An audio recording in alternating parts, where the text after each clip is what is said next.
The wind in Coyote Ridge had teeth. It was autumn in the New Mexico territory, 1883, and the high desert air was already thin and sharp, carrying grit that stung the skin and settled in the folds of every garment. It scoured the flat, dusty expanse of the town square, a patch of beaten earth between a white-steepled church, a two-story livery, and the long, false-fronted general store. The church bell was ringing, but not for services. It was a single, dry clang, over and over, a mean, flat sound, like a hammer striking cold iron. It was the sound of judgment. In the center of the square, Tamsin Hale sat on a three-legged stool. She was 26 years old, a widow, a seamstress. Her hands were not tied, but they were held. Two women, their faces set in the rigid masks of the righteous, pinned her by the shoulders. Tamsin's gaze was fixed on the dust at her feet, her body held in a paralysis that was part terror, part exhausted surrender. Her hair, the color of dark honey, was loose. It streamed down her back and over her shoulders, thick and heavy. It was the only thing of vanity she owned. Standing over her, shears in hand, was Ruth Pike. Ruth was a tall, bony woman whose piety was a weapon she wielded against the world. Her black broadcloth dress was buttoned to her chin, choking the last ounce of mercy from her. "The pride of the flesh," Ruth intoned, her voice cutting through the wind. "It is a snare for the weak and a beacon for the wicked." She gathered a thick lock of Tamsin's hair, pulling it taut, forcing Tamsin's head to the side. The crowd, a tight circle of 50 or 60 townsfolk, murmured. They were miners, ranchers' wives, shopkeepers. They were here for the spectacle, their faces a mix of fear and hungry curiosity. The whispers explained the sin. They coiled around the square, audible in the lulls between the wind's gusts. Took in a child. One woman hissed to her neighbor. "A strange babe, not even white." "Gave it goat's milk," another added, as if this were the final depravity. Sheltered it, herself a widow, not yet a year. Scandal. A man spat, tobacco juice hitting the dust. That's what it is. An unmarried woman, a strange babe. It ain't decent. Tamsin had found the child 2 nights prior, swaddled in a thin, worn blanket on the trail, left with a water skin and a prayer Tamsin couldn't read. The mother was gone. Only the tracks of a single, desperate horse leaving the scene. The baby was small, its skin the color of burnished copper, its cry a thin, reedy wail that had pierced Tamsin's own hollow grief. She had done the only thing she knew how to do. She had taken it home. She had fed it. She had held it. "Let this be a lesson," Ruth Pike declared, raising the shears high. "Let this be a mirror to our shame, that we may be cleansed." The steel shears, meant for shearing sheep, bit down. The sound was shockingly loud, a dry, brutal snick. Tamsin squeezed her eyes shut. She felt the sudden, shocking lightness as the lock of hair fell. A gasp rippled through the crowd. The wind immediately caught the severed tresses, tumbling them across the square like a dark, dead thing. Ruth grabbed another handful, snick and another, snick. This was not a cutting. It was a hacking, a violation. Jagged tufts were left, while other sections were shorn to the scalp. Tears streamed silently down Tamsin's face. Not for the hair, but for the hard, public hands on her, for the hatred she could not understand. She had offered kindness in a land that demanded only survival. She had been judged for it. Across the square, a shadow detached itself from the deep darkness of the livery stable. He had been there the whole time, mending a bridle strap in the cool quiet, the smell of hay and axle grease his only company. Colt Ashford. The name was known, but the man was not. He owned the Ashford Wash, a ranch that clung to the rocky edges of the valley, a place too dry for most, too lonely for all. He came to town for supplies, spoke few words, and left. His eyes were the color of the gray rock he farmed, steady and unreadable. He had heard the bell. He had watched the crowd gather. He had seen Tamsin dragged to the stool. He had waited, his hands working the leather, his jaw tight. He knew Ruth Pike. He knew the town's fever, but the sound of the shears, that dry, vicious snick, and the sight of Tamsin's body shuddering with each cut, broke the stillness he cultivated. He dropped the bridle. He walked out of the shadow and into the pale, harsh sunlight. He moved with a lack of hurry that was more menacing than a run. The crowd, so focused on the central drama, did not notice him until he was almost through them. They parted, their murmurs dying, their eyes suddenly uncertain. Ruth Pike, in her zeal, had not seen him. She was raising the shears for another cut, her face flushed with victory. When Colt's shadow fell over her, she froze. She turned, startled, and the shears, heavy and awkward, slipped from her grasp. They fell to the ground, kicking up a tiny puff of dust, landing just inches from Tamsin's bare feet. The square was utterly silent. Even the wind seemed to hold its breath. The clanging bell had stopped. Colt Ashford looked at nothing but the fallen tool. He walked the final few steps, his boots stirring the dust. He did not look at Ruth. He did not look at Tamsin. He bent down, his knees cracking, and picked up the shears. He held them for a moment, testing the weight. They were cold, oiled. Ruth Pike found her voice, though it was thinner now. "This is town business, Ashford. This is God's business." This woman. Colt turned his head. His eyes, calm as flagstones, met hers. He said nothing. But in that look, Ruth Pike saw the entirety of her small, cruel world weighed and found wanting. She took a half-step back, her hand flying to her own tightly coiled bun. Colt turned away from her, a dismissal so complete it was its own kind of violence. He faced Tamsin. She was trembling, her eyes still shut, waiting for the next blow. Her head was a ruin, a map of cruelty. Dark hair lay scattered all around her, a sacrifice to a hungry god. And then, Colt Ashford did the last thing anyone expected. He knelt. He knelt in the dust, in front of the shamed woman, in front of the entire town. He brought himself lower than her. The shears were still in his hand, but he held them not as a weapon, but as a tool. His voice was low, rough, like gravel washed in a creek. It was meant for her, but the silence carried it to every ear. "Ma'am." Tamsin's eyes fluttered open. She saw him, a dark shape against the bright sun, a man she barely knew. "Let me fix this," Colt said, his voice quiet. "Let me fix this, so they have no more claim on your dignity." Tamsin stared, uncomprehending.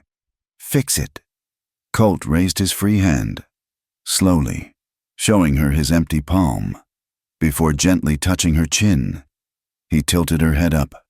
"Stay still," and he began to cut. His hands, large and calloused from roping cattle and digging wells, were surprisingly steady. He did not hack, he did not pull, with a precision that was almost tender. He began to snip. He worked with the quiet focus of a man mending a fence line. He found the jagged edges left by Ruth's anger, and he softened them. He found the long, uneven tufts, and he trimmed them. He was cutting away the shame. He worked his way around her head, his body shielding her from the crowd. He was turning the brutal, shorn mess into something else. It was short, yes, shorter than any decent woman wore, but it was even, it was neat. It was a practical, frontier cut, the kind a woman might give herself before crossing a continent. A cut that said she had no time for vanity, only for work. He was giving her back a uniform of survival. The crowd watched, transfixed. This was not the judgment they had come to see. This was something else, a quiet rebellion, a rebuke. The women who had held Tamsin down let their hands fall to their sides, looking at their feet. The men shuffled, suddenly aware of the wind, the cold.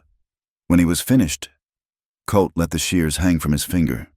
He studied his work. He brushed a small, stray hair from her forehead with the side of his thumb.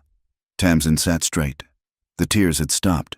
The cold air on her neck no longer felt like a violation. It felt like a fact. She lifted her chin. She was still Tamsin Hale. She was still here. A low growl came from the edge of the crowd. Harlan Pike, Ruth's brother and owner of the general store, stepped forward. He was a thick-set man, his authority as solid as his monopoly on flour and bullets. "This ain't over," Ashford, Harlan Pike snarled, his hand resting on the apron tied over his thick belly. "You've interfered with the town's will." Colt Ashford rose to his feet. He stood to his full height, which was considerable, and dropped the shears at Harlan's feet. "Then pick them up," Colt said. His voice was still quiet, but it carried the cold of the mountains. Harlan looked at the shears, then at Colt's empty, waiting hands. He did not move. Colt turned his back on him. He looked at Tamsin. She was watching him, her eyes wide, raw, but full of a new, hard light. He shrugged off his heavy wool cloak. It was worn, smelling of pine smoke and horse in the clean, cold air of the high ridges. He draped it over her shoulders. It enveloped her, a sudden, shocking warmth. It covered her shorn head, her trembling shoulders. It was a shield. "Come on, ma'am," he said. He didn't offer her a hand to hold. He simply placed his hand lightly on her elbow, a gesture of guidance, not of possession. Tamsin Hale stood up from the stool, the heavy cloak clutched tight at her throat. Colt Ashford, with the shamed woman on his arm, turned and walked away from the church, away from the store. He walked right through the middle of the crowd. They parted for him like the Red Sea, their faces a mixture of awe and fear and a new, terrible shame.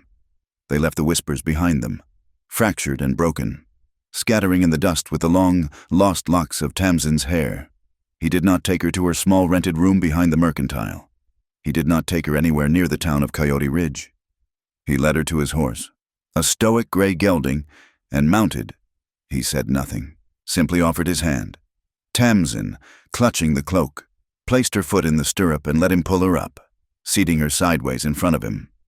His body was a solid wall of heat at her back. They rode out of town without a backward glance. The ride to Ashford Wash took the better part of an hour, climbing from the dusty flatlands into the high, broken country. The landscape was made of rock and shadow. The sun was beginning to bleed into the western hills, turning the sky a bruised purple and orange. Colt's cabin was not a ranch house. It was a fortress. It was built of thick, hand-hewn logs, wedged into the armpit of a high-walled wash. It faced east, looking out over a dry creek bed and a vast expanse of rolling, purple hills. It was a place built for watching, a place that expected no good to come riding up its path. Colt slid off the horse first, then reached up for Tamsin. His hands were on her waist, and he lowered her to the ground as if she were made of glass. For a moment, her hands rested on his shoulders, and she felt the hard muscle there. She was still wearing his cloak. She started to shrug it off, but his hand stopped her. "Keep it," he said. "The night's cold." He turned to his horse, leaving Tamsin to look at the cabin. It was small, but the craftsmanship was true. The door was solid wood, the chimney built of river stone. Smoke was already a thin, gray ribbon against the darkening sky. He must have left a low fire burning. As Tamsin stepped onto the porch, a sound from inside the cabin made her stop. It was a small, fretful cry. She had nearly forgotten. In the terror of the square, her mind had erased everything but the shame. She moved past Colt, pushing the heavy door open. The cabin was one room, clean and spare. A bed was built into one wall. A stone hearth dominated the other, a table, 2 chairs, a dry sink, and in the center of the floor, in a wooden box lined with a flour sack, was the baby. Tamsin rushed forward, falling to her knees beside the box. "Oh, Mika, oh, little one, I am so sorry." The baby, only a few days old, was red-faced, its tiny fists balled up. Tamsin had named her Mika, for the flecks of glittering stone in the creek bed where she'd been found. She was a Mescalero Apache child. That much was clear, though her swaddling was a mix of calico and poorly tanned rabbit fur. Tamsin scooped up the infant, who weighed almost nothing. The baby immediately rooted against Tamsin's neck, the cries turning to whimpers. Colt came in behind her, shutting the door. The sound of the bar sliding into its bracket was loud in the small room. He moved to the hearth, adding logs from a neatly stacked pile. He did not look at her or the child, giving her the privacy of his back. "There's goat's milk in the cold box outside," he said, his voice rumbling, and fresh water in the bucket. Tamsin's hands were shaking, but the baby's needs steadied her. She laid Mika back in the box and moved to the dry sink. She found a tin cup and a small pan. She worked quickly, her hands remembering the motions of motherhood. A grief so sharp it was almost a comfort. She found the kid-skin teat she had fashioned, a small pouch of soft leather pricked with a needle.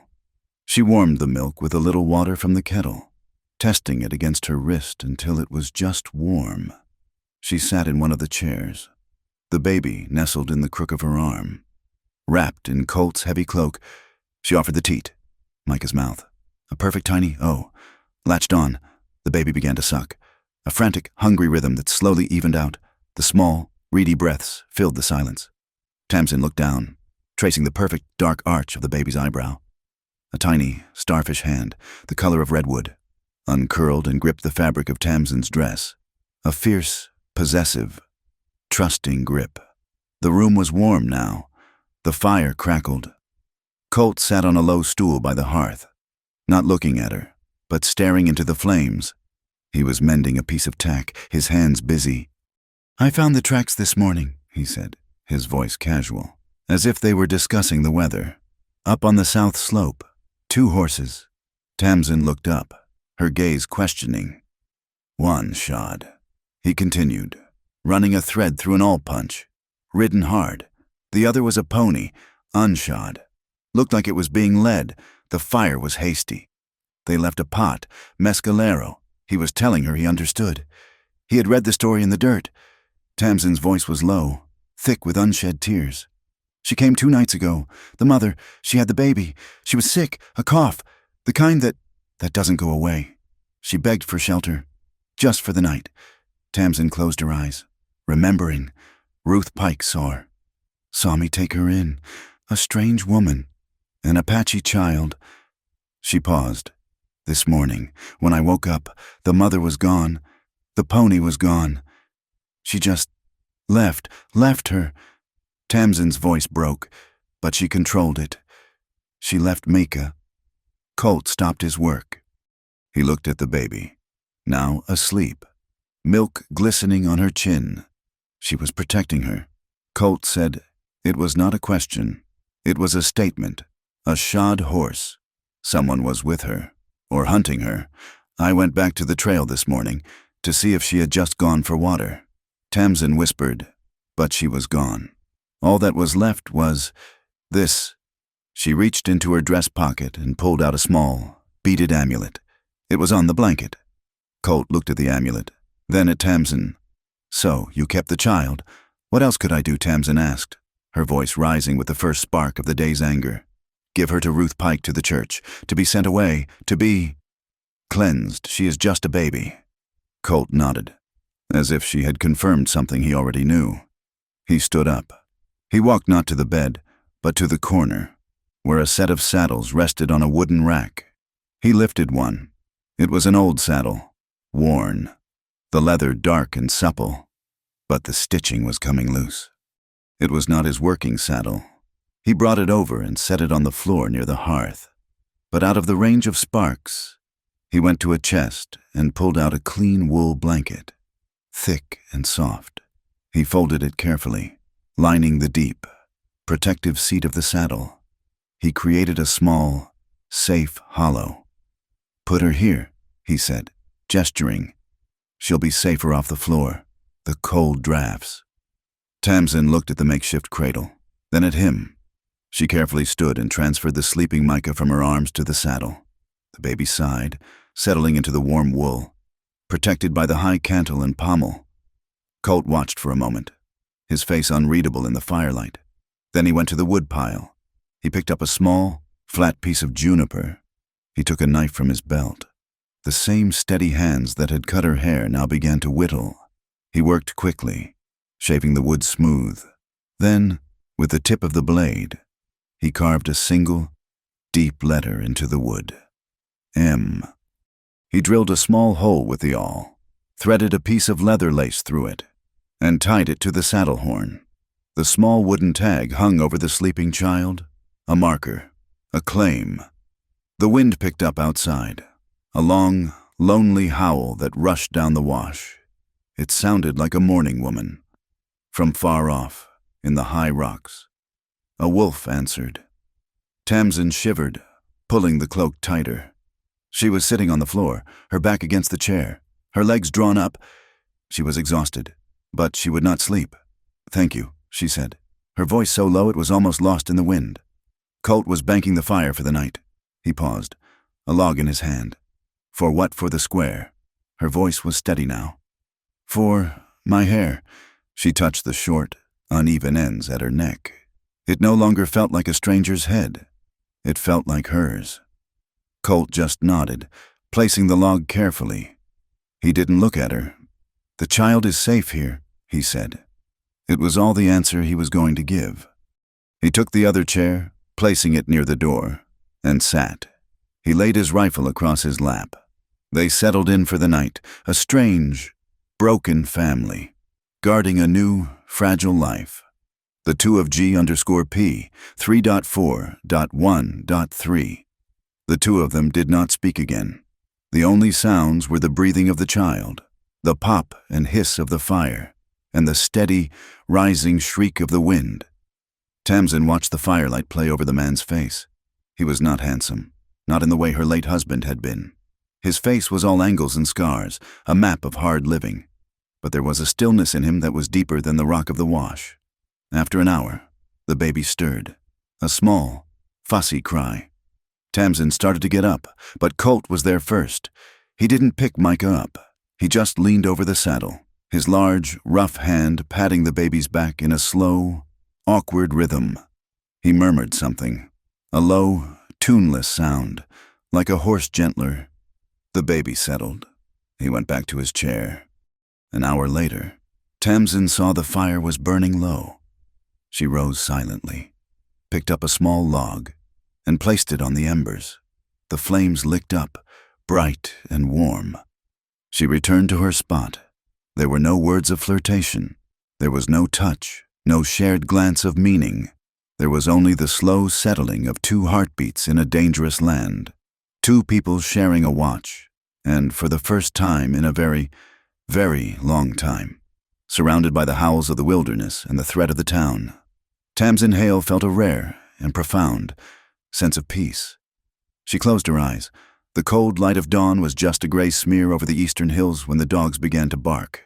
Colt's two hounds, usually silent unless working cattle, let out a series of low, chopping sounds that meant strangers.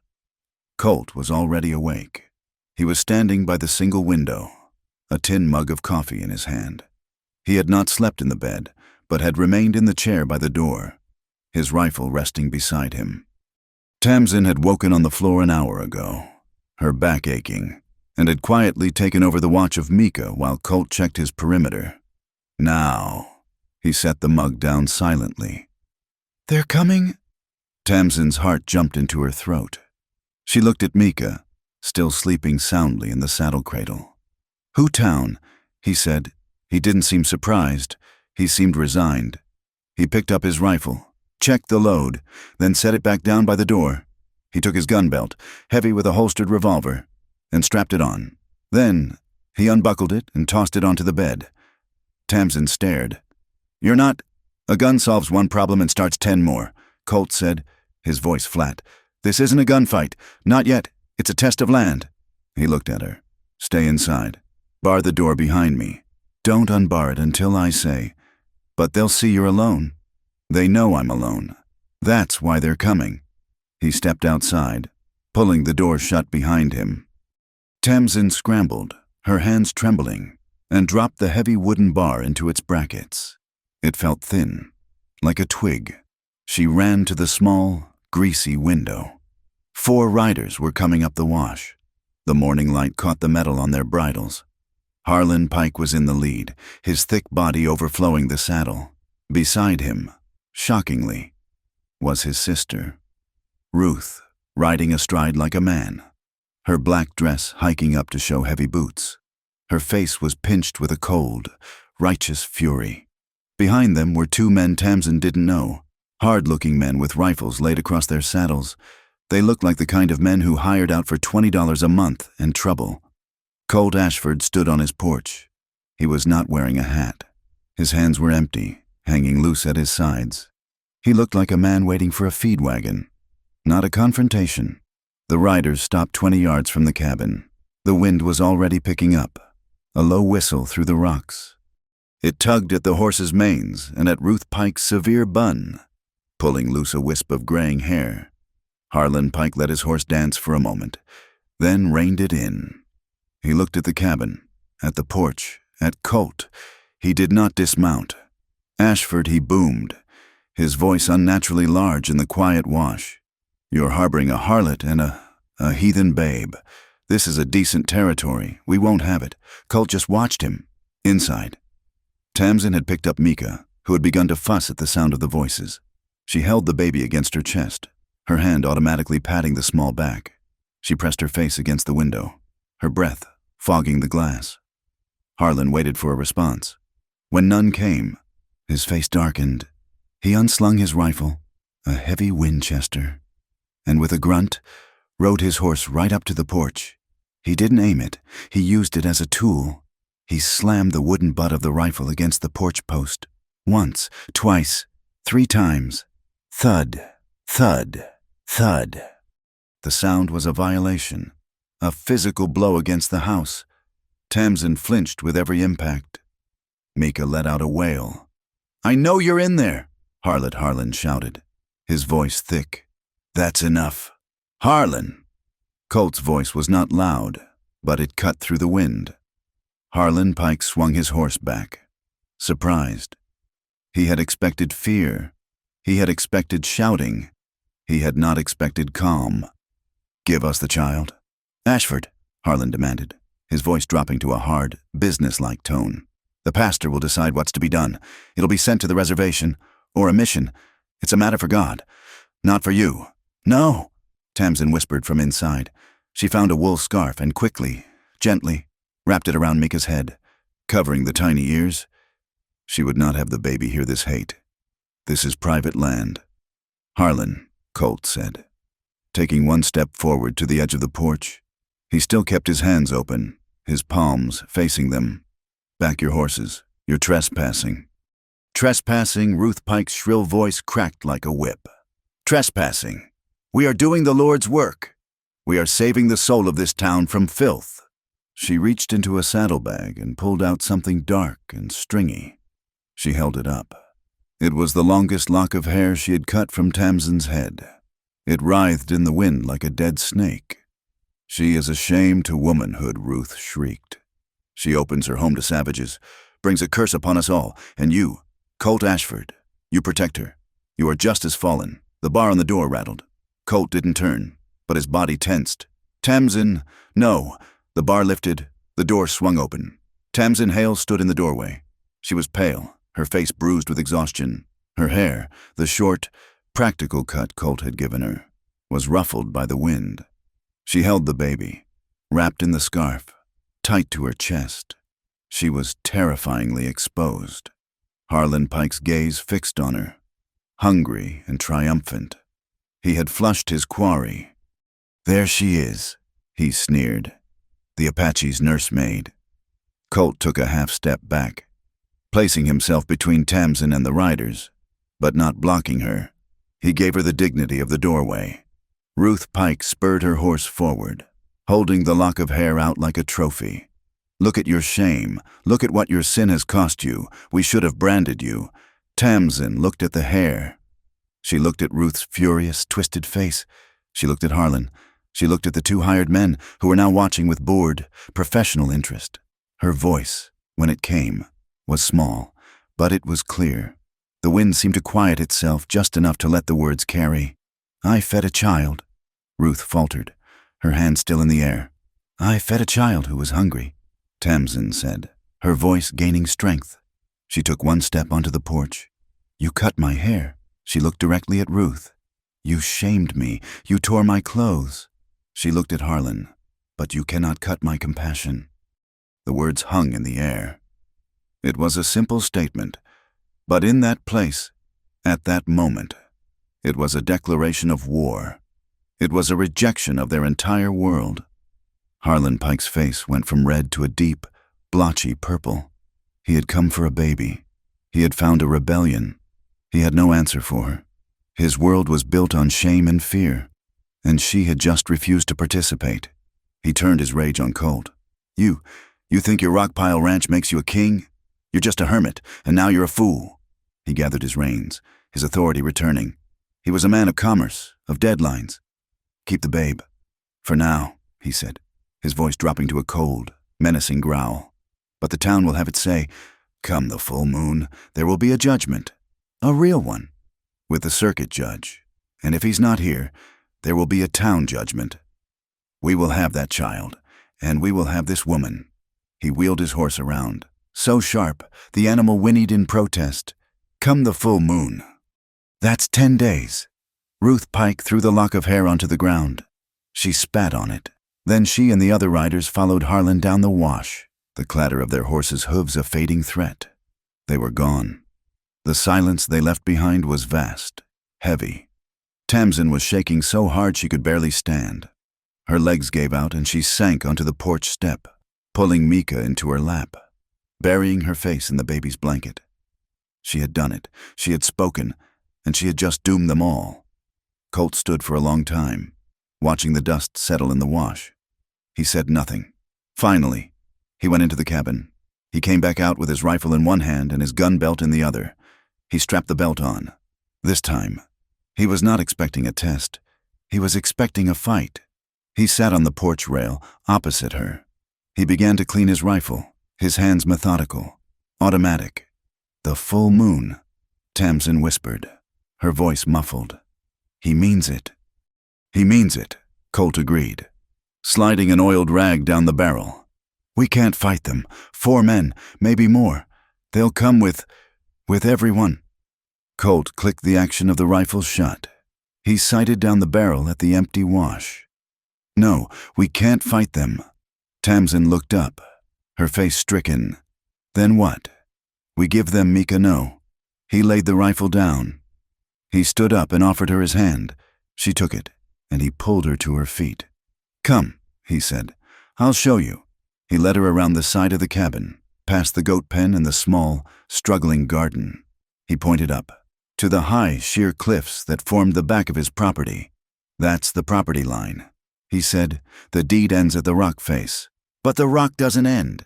He pointed to a dark, narrow split in the cliff, almost invisible, choked with mesquite. "That's cut and draw.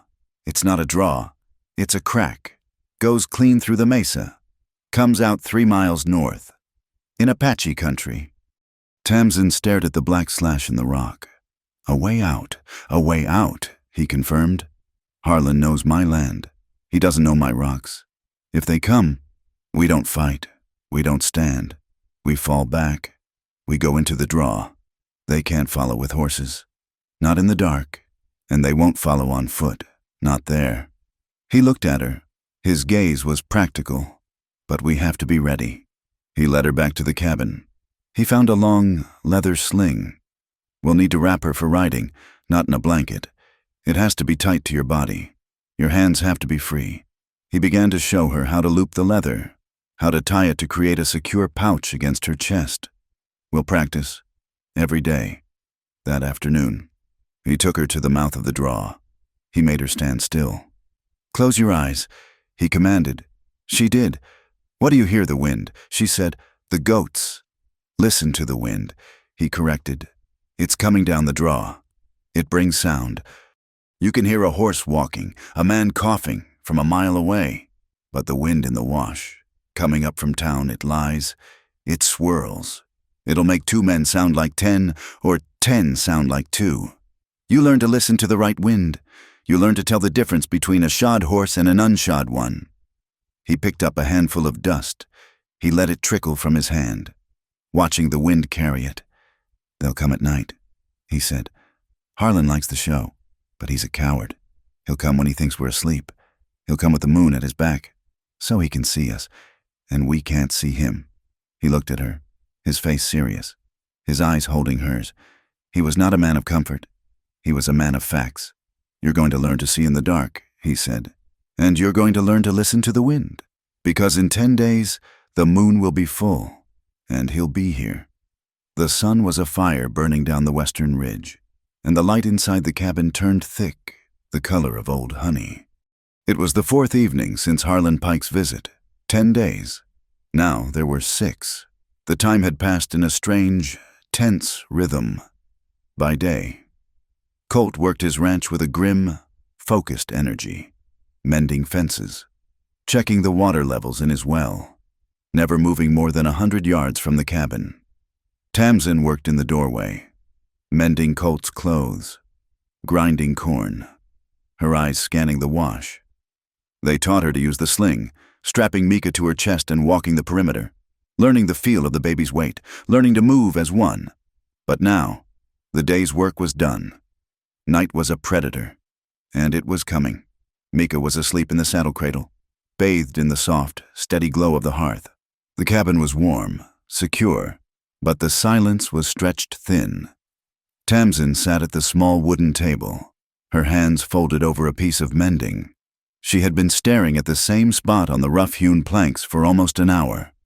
Colt sat on the stone ledge of the hearth, sharpening a long-bladed knife. The sound was the only break in the quiet, the long, metallic shining of steel on stone. Then a pause, then again, shining. It was a safe distance. He was by the fire, she was by the table. 10 feet of wooden floor, a chasm of unspoken history, separated them. Tamsin spoke to the wood grain. He left in the spring. Colt's hand stopped. The shining ceased. He did not look up, but his attention, his entire, still, and patient focus, was on her. My husband, Samuel, she clarified, her voice quiet, almost rusty. He didn't die. He left. Colt waited. He placed the knife and the stone on the hearth beside him. Tamsin's hands unlaced, and she began to pick at a loose thread in her apron. We had a son, Thomas. He was almost 2. He had yellow hair, like sunshine. She smiled, a small, broken gesture that did not reach her eyes. Last winter, the fever, it came on so fast. He was warm, and then he was cold, and then he was still.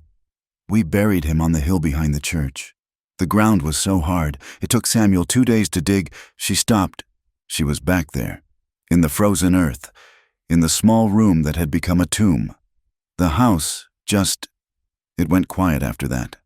But it was a loud quiet. Colt. It was the sound of the high chair not scraping the floor, the sound of water not being heated for his bath, the sound of the cradle not rocking. She looked up, and her eyes, dry and aching, met his. Samuel was a good man. He was kind, but he couldn't stand the quiet. He couldn't stand the cold. He told me the house was haunted, not by Thomas, but by the cold from the empty cradle. He said he could feel it, seeping into the walls, into the blankets. He said it was freezing him from the inside out. She took a shaky breath.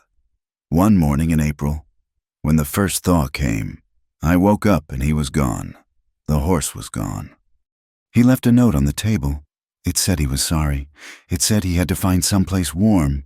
He just rode out to find someplace warm. Her story hung in the air, a ghost in itself. The ghost of a man broken by grief. A man who ran. It explained everything. It explained why she had snatched a strange, dying baby from the trail. She was not just saving Mika. She was filling the cold. Colt watched her. His face, carved by sun and wind, was impossible to read. He looked away from her, into the fire. The flames cast shadows that danced on his face, making him look ancient. This land, he said, his voice a low rumble. It doesn't ask. He picked up a long, thin stick of pine and poked the embers, sending a shower of bright orange sparks up the chimney. My brother, Elias, he said, his voice flat. A recitation of fact. This ranch. It was supposed to be his, too. The drought. 7 years back. You weren't here. It wasn't just dry, it was biblical. The creek was bone. The cattle died standing up. The ground cracked open like a sore. He stared at the flames, but he was seeing the cracked earth. Elias was the one with the shine. He was the talker. He was always going to find gold. Always going to California. He said I was a fool to love the rock. He said this land was a curse. He paused. He wanted to run. I told him no. We stay. We dig. We hold. That's what our father taught us. You don't run from the land. You wait it out. You endure. Tamsin watched him, holding her breath. She was seeing the man he was, the rock that had been shaped by that drought. He said he couldn't. He said staying was dying. He said he knew a place, high in the rocks, a spring the Apache knew. He said he was running for water. Colt's hands fisted on his knees. I told him, "You run, Elias. You'll die of thirst. The desert doesn't forgive a man who runs scared." He didn't listen. He left at dawn, Colt said, his voice dropping to a whisper. He didn't find the spring. I found him 3 days later, not 2 miles from here. He'd been walking in a circle. The thirst, it's a hard way. It takes your mind first. He snapped the pine stick in two and tossed the pieces into the fire. They flared, bright and hot. He was the one who ran, Colt said, his voice devoid of all emotion. I was the one who stayed. I dug the well deeper. I found water. I lived. The cabin was silent again, but the silence had changed. It was no longer empty. It was full. It was crowded with the ghosts of a dead child and a thirsty brother, with a husband who ran from the cold and a brother who ran for the water. Tamsin, the woman abandoned. Colt, the man who stayed. In the saddle cradle, Mika stirred. A small, fretful sound. A whimper. The ghosts were too loud. Tamsin was on her feet in an instant. She crossed the room, the 10-foot chasm, and lifted the baby from the wool. "Shh, shh, little one. It's all right. I'm here." She held Mika against her shoulder. She didn't have milk, but she had warmth. She had a heartbeat. She began to rock, a slow, steady sway, and she hummed. It was an old song, a lullaby she had sung to Thomas, a wordless, aching melody of a mother's love. Colt watched her. He watched her pace the small floor. He watched her hands, so gentle, as they stroked the baby's fine, dark hair and the hard, rocky lines of his face. The lines carved by the drought and the loneliness began to soften. He was not seeing the town's harlot. He was not seeing a shamed woman. He was seeing a mother, and in her he saw a mirror of his own stubborn will. She was a woman who stayed. She had stayed with her grief. She was staying for this child. He stood up. Tamsin flinched slightly, her song catching, but she didn't stop rocking. Colt walked to the wall where his gear hung. He moved past his rifle, past his canteen. He reached for a small, worn leather sheath on a hook. He pulled it free.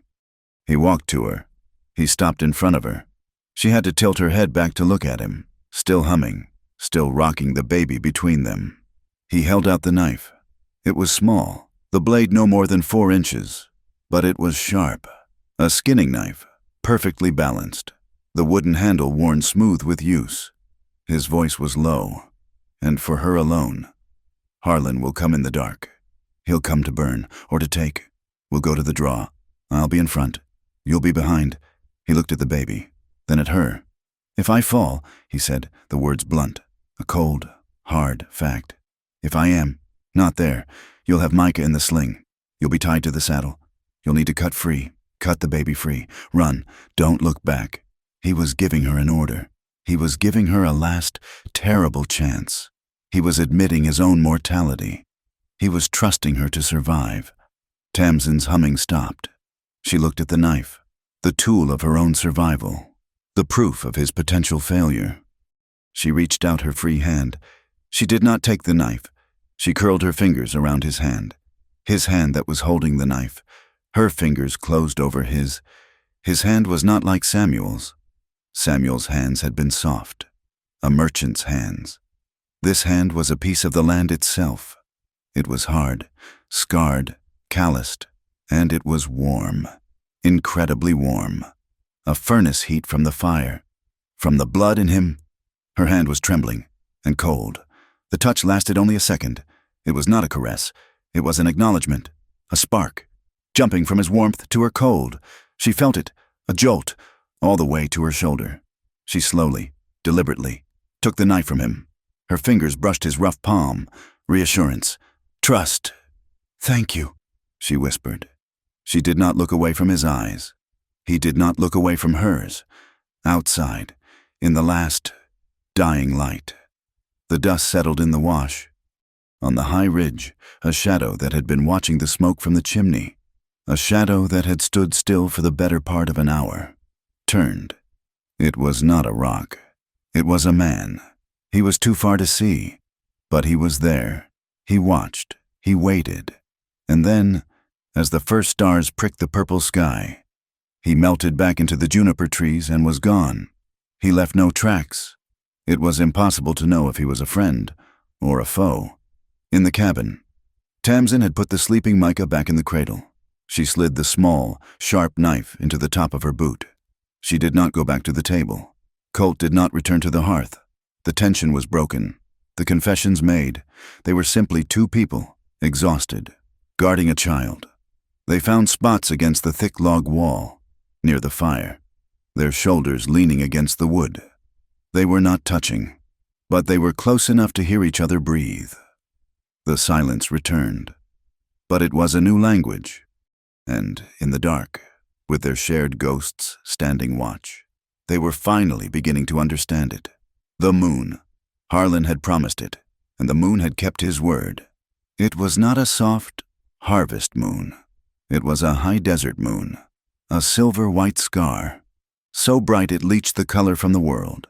It bleached the rocks of the wash to bone, painted the juniper trees in stark, black relief, and threw a light so bright it offered no shadows to hide in. The world was stage-lit, a theater for a hanging. Inside the cabin, the fire was dead. Only a single, low-burning lantern sat on the table, casting a weak, yellow circle. Jing! Jing, jing, jing! Colt, who was standing by the door, did not move, but his body went utterly still. Tamsin heard it a second later. Her heart stopped. It was not the wind. It was metal on metal. The faint, unmistakable jingle of harness, of bridle rings. It was distant, but it was coming from the mouth of the wash. From town. He's early, Tamsin whispered. Her hands flew to her throat. He's on time, Colt said. His voice was cold, flat. The moon is high. He thinks we're asleep. He turned to her. There was no fear in his face, only a terrible, patient readiness. Sling! His command broke her paralysis. Tamsin turned, her hands already working. The leather sling, practiced now, was looped over her shoulder and across her chest. Micah, who had been fed and changed, was sleeping. Tamsin lifted her from the saddle cradle, her heart a cold knot of dread. I'm sorry, little one, she whispered, settling the baby into the pouch against her breast.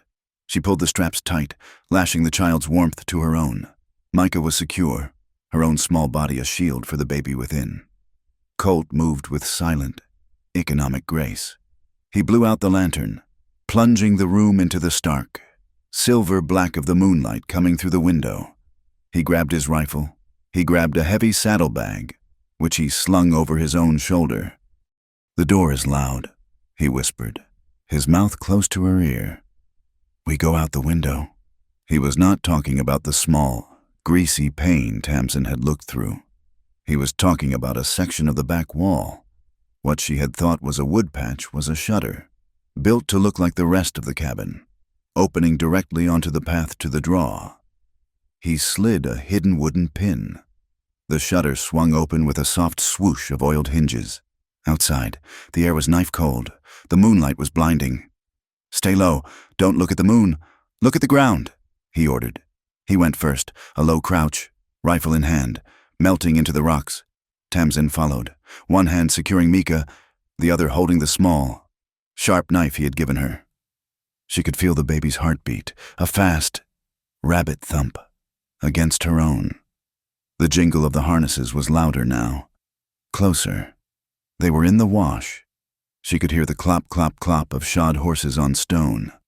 Colt was already at the mouth of Cotton Draw, the black slash in the rock. He put a hand on her back, a firm, urgent pressure. In. Go! Tamsin slipped into the darkness. It was like being swallowed. The draw was a blade cut, barely 5 feet wide, with walls that went up 100 feet. The moonlight could not reach the bottom. It was a ribbon of pure, cold black. "Keep your left hand on the wall." Colt's voice came from behind her. He was covering their retreat. "Walk, do not run." She did as he said. Her palm was flat against the cold, gritty sandstone. She moved forward, blind, her feet shuffling on the loose gravel. Mika made a small, fussy sound, and Tamsin automatically began to pat her, to hum the wordless lullaby, her own fear a choking gag in her throat. Behind them, she heard Harlan Pike's voice, booming in the open air of the wash. "He's not here, the fire's dead. Spread out, check the draw." A gunshot cracked the night, loud as a cannon. Tamsin screamed, flattening herself against the rock. "He's shooting at the cabin." Colt's voice was right behind her, calm, steady. "He's a coward. He's afraid to go in. Keep moving." She pushed forward. The gravel underfoot was loud. Crunch, crunch, crunch. Every step was a betrayal. They had been moving for 10 minutes. The draw twisted, a snake's path. The air was getting colder. The sound of the riders had faded, replaced by the echo of their own footsteps. "Colt," Tamsin whispered. I think we made it." A horse snorted. Tamsin froze. The sound had come from in front of them, from the darkness. A lantern flared, 20 yards ahead, right where the draw took a sharp bend.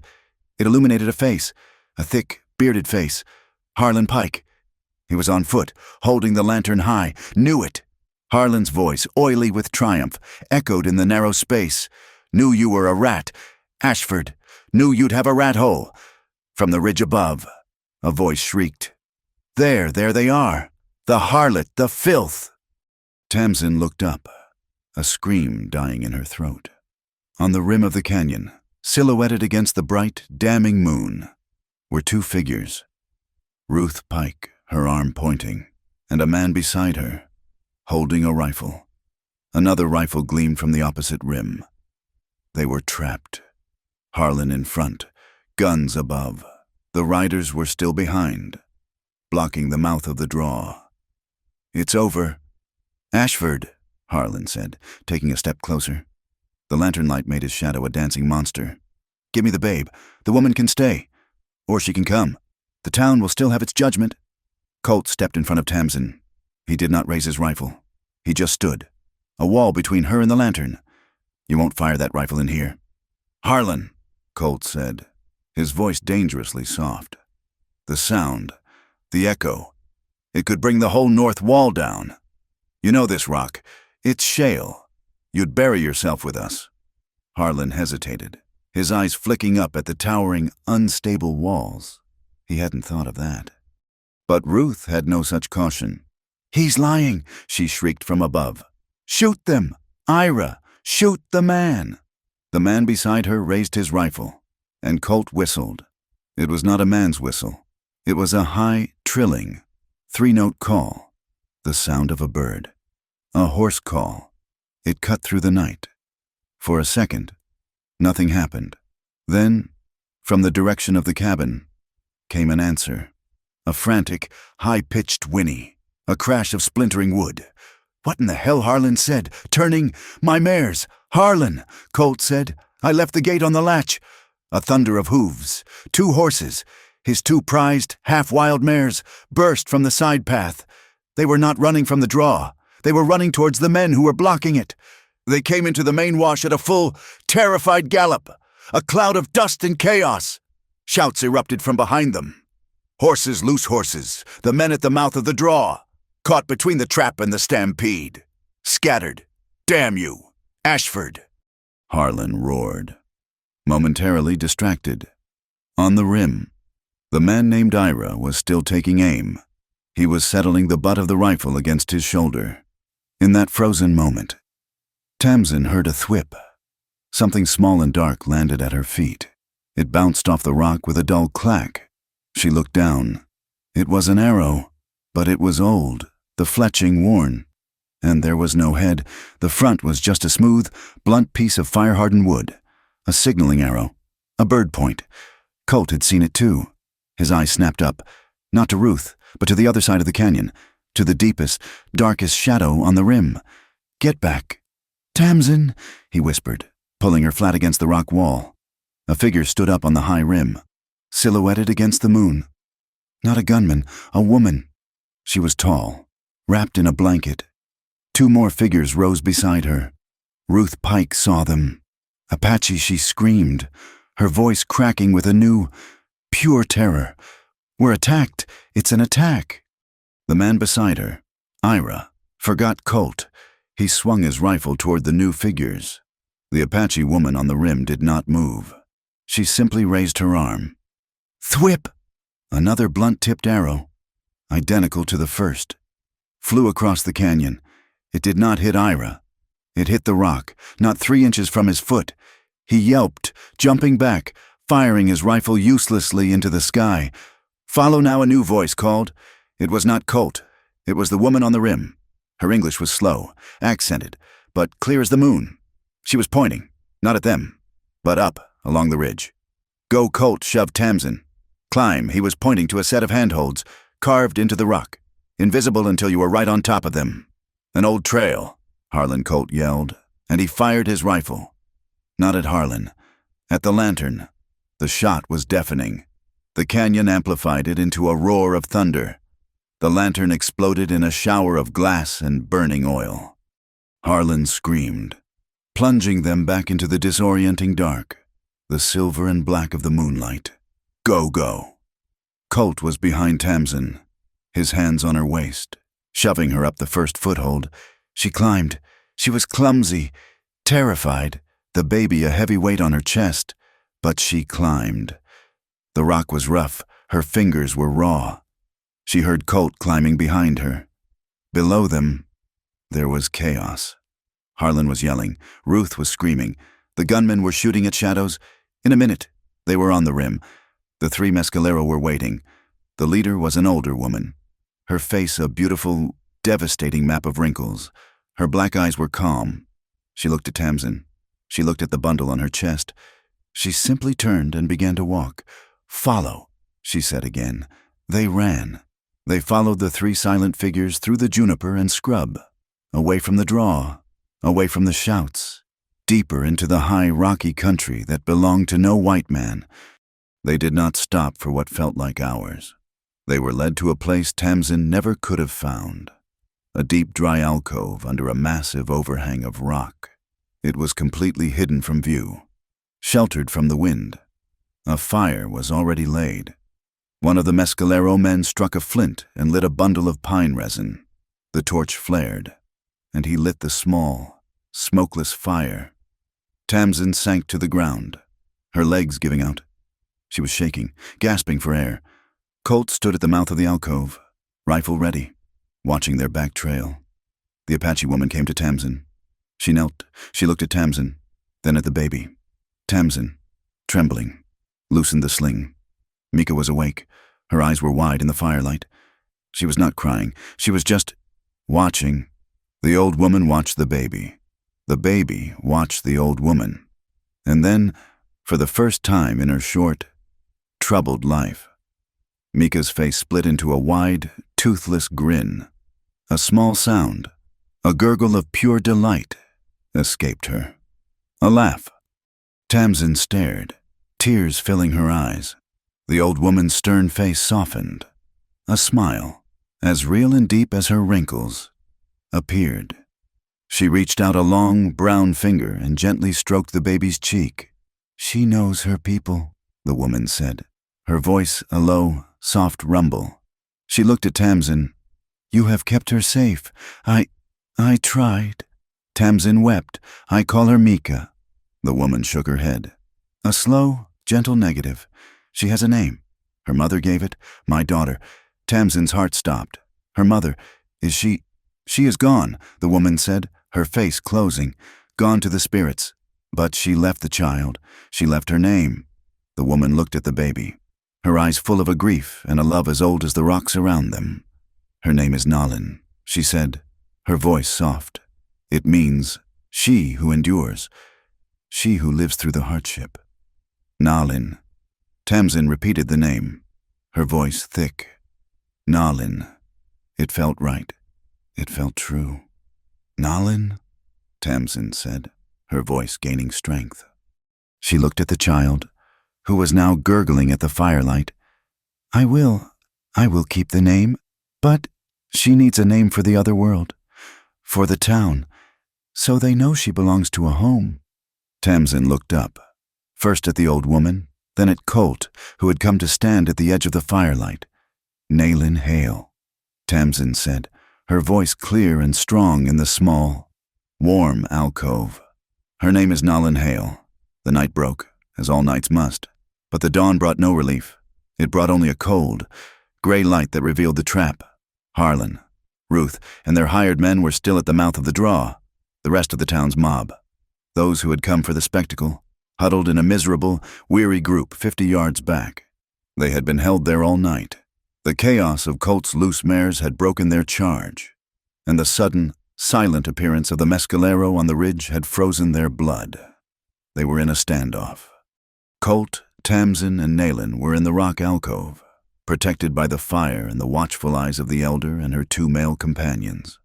Harlan and his men were below, angry, cold, and now, in the light of day, looking less like a righteous mob and more like a pack of tired, dirty bullies. "This is not over, Ashford," Harlan had yelled, his voice hoary from the night's shouting. "You can't hide in there forever. The Apache won't stay," Colt, standing at the mouth of the alcove, rifle resting in the crook of his arm, had simply watched. It was just after 6 in the morning, the sun a weak, yellow smear, when 2 new riders were spotted coming up the wash. They were not part of the mob. They rode with purpose, their horses fresh. "It's the sheriff," Colt said, his voice low. He did not sound relieved. He sounded cautious. Tamsin moved to his side. She saw a tall, broad-shouldered man on a big bay horse.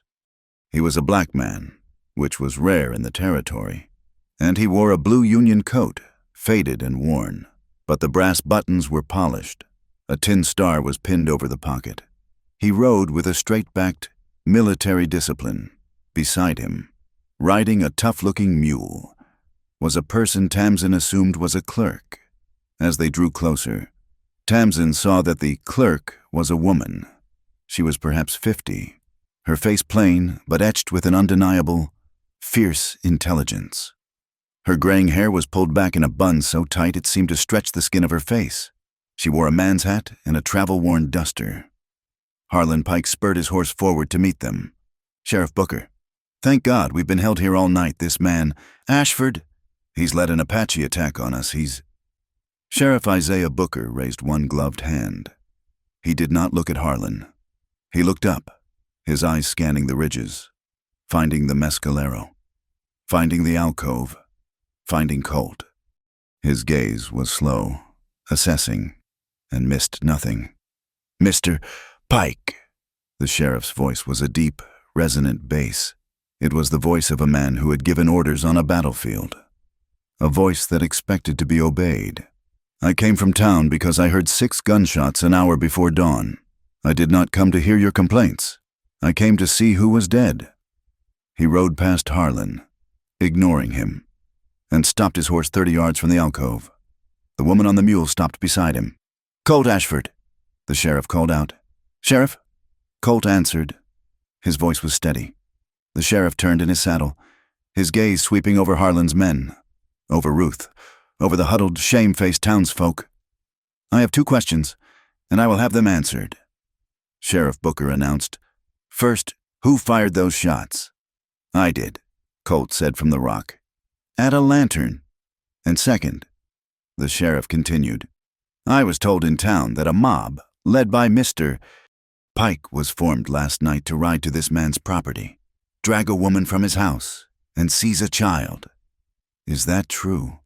A dead, heavy silence. Harlan's face went from pale to purple. This is church business, Sheriff," Ruth Pike stammered, riding forward. "A moral matter, that woman, she—" "Ma'am," the sheriff said, cutting her off. "Moral matters end where rifle fire begins. I'm here with Judge Eunice Lockhart, of the 3rd Circuit." He gestured to the woman beside him. A gasp went through the crowd. A woman judge. Judge Lockhart's gaze was like a steel trap, snapping onto every face, taking its measure. The law in this territory, Sheriff Booker said, his voice rising, is clear. Any man or group of men who assembles to commit violence upon another on private property is an illegal formation. Any assault on a woman or any attempt to seize a child without a legal writ will be prosecuted to the fullest extent. Assault! Harlan Pike finally exploded. He pointed a shaking finger at Tamsin, who was now visible in the mouth of the alcove. She is the one. That baby does not belong to her. It's stolen. It's a heathen, Apache brat, and she's trying to pass it off. Tamsin flinched, pulling Nayland tighter. That is a lie. Tamsin's voice, though quiet, carried in the cold air. Judge Lockhart dismounted. She moved with a stiff, precise energy. She walked past Harlan's horse, past the sheriff, and stood on the rocks at the base of the alcove. She looked up at Tamsin. I am Judge Lockhart, and you are Tamsin Hale, ma'am. Mr.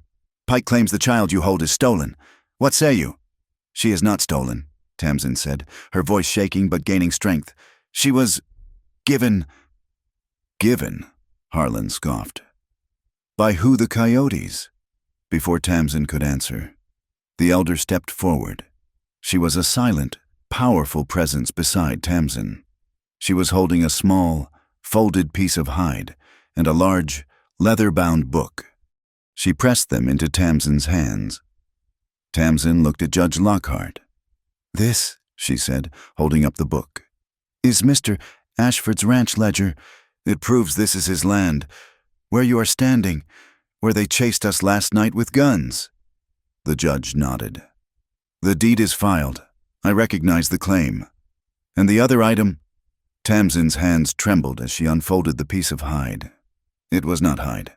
It was parchment, worn and soft, written on with what looked like charcoal paste. This, Tamsin's voice broke. This was left by her mother, Nayland's mother. She's lying, Ruth Pike shrieked. It's a forgery, a trick. Mrs. Pike, Judge Lockhart said, her voice suddenly as sharp as splintered ice. If you speak again without my permission, Sheriff Booker will place you under arrest for interfering with a legal inquiry. Am I clear? Ruth's mouth snapped shut. May I see the letter, Mrs. Hale? The judge asked. Tamsin handed it down. Judge Lockhart took the parchment. The entire wash was silent. Even the wind had died. The only sound was the jingle of a nervous horse's bridle. Judge Lockhart began to read. Her voice was not emotional. It was a clear, precise instrument of the law, giving voice to the parchment. To whoever finds this, she read, My name is Tiade. I am of the Mescalero. I am sick. The lung sickness from the fort. I cannot feed my daughter. I am running from the soldiers who took my sister. But I am too slow. I leave her. She is my last breath. Her name is Nalin. The judge paused. She looked up from the letter, her eyes scanning the crowd, landing on Ruth. Then Harlan. They seemed to physically shrink. She continued, her voice even stronger. Do not let her go to the mission. Do not let her go to the soldiers. They will take her name. They will take her spirit. Please, find a person of kindness. Raise her in a warm house. I will see her from the stars. The letter ended. Judge Lockhart stood for a long moment, the parchment in her hand.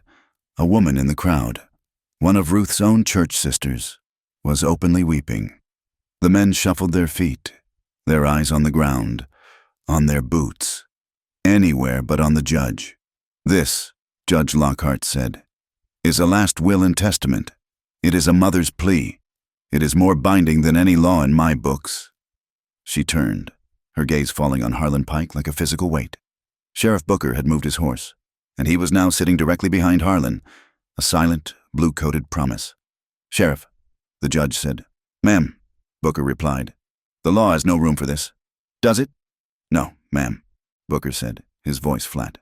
The law has no place for Mr. Pike's rage, or for his mob.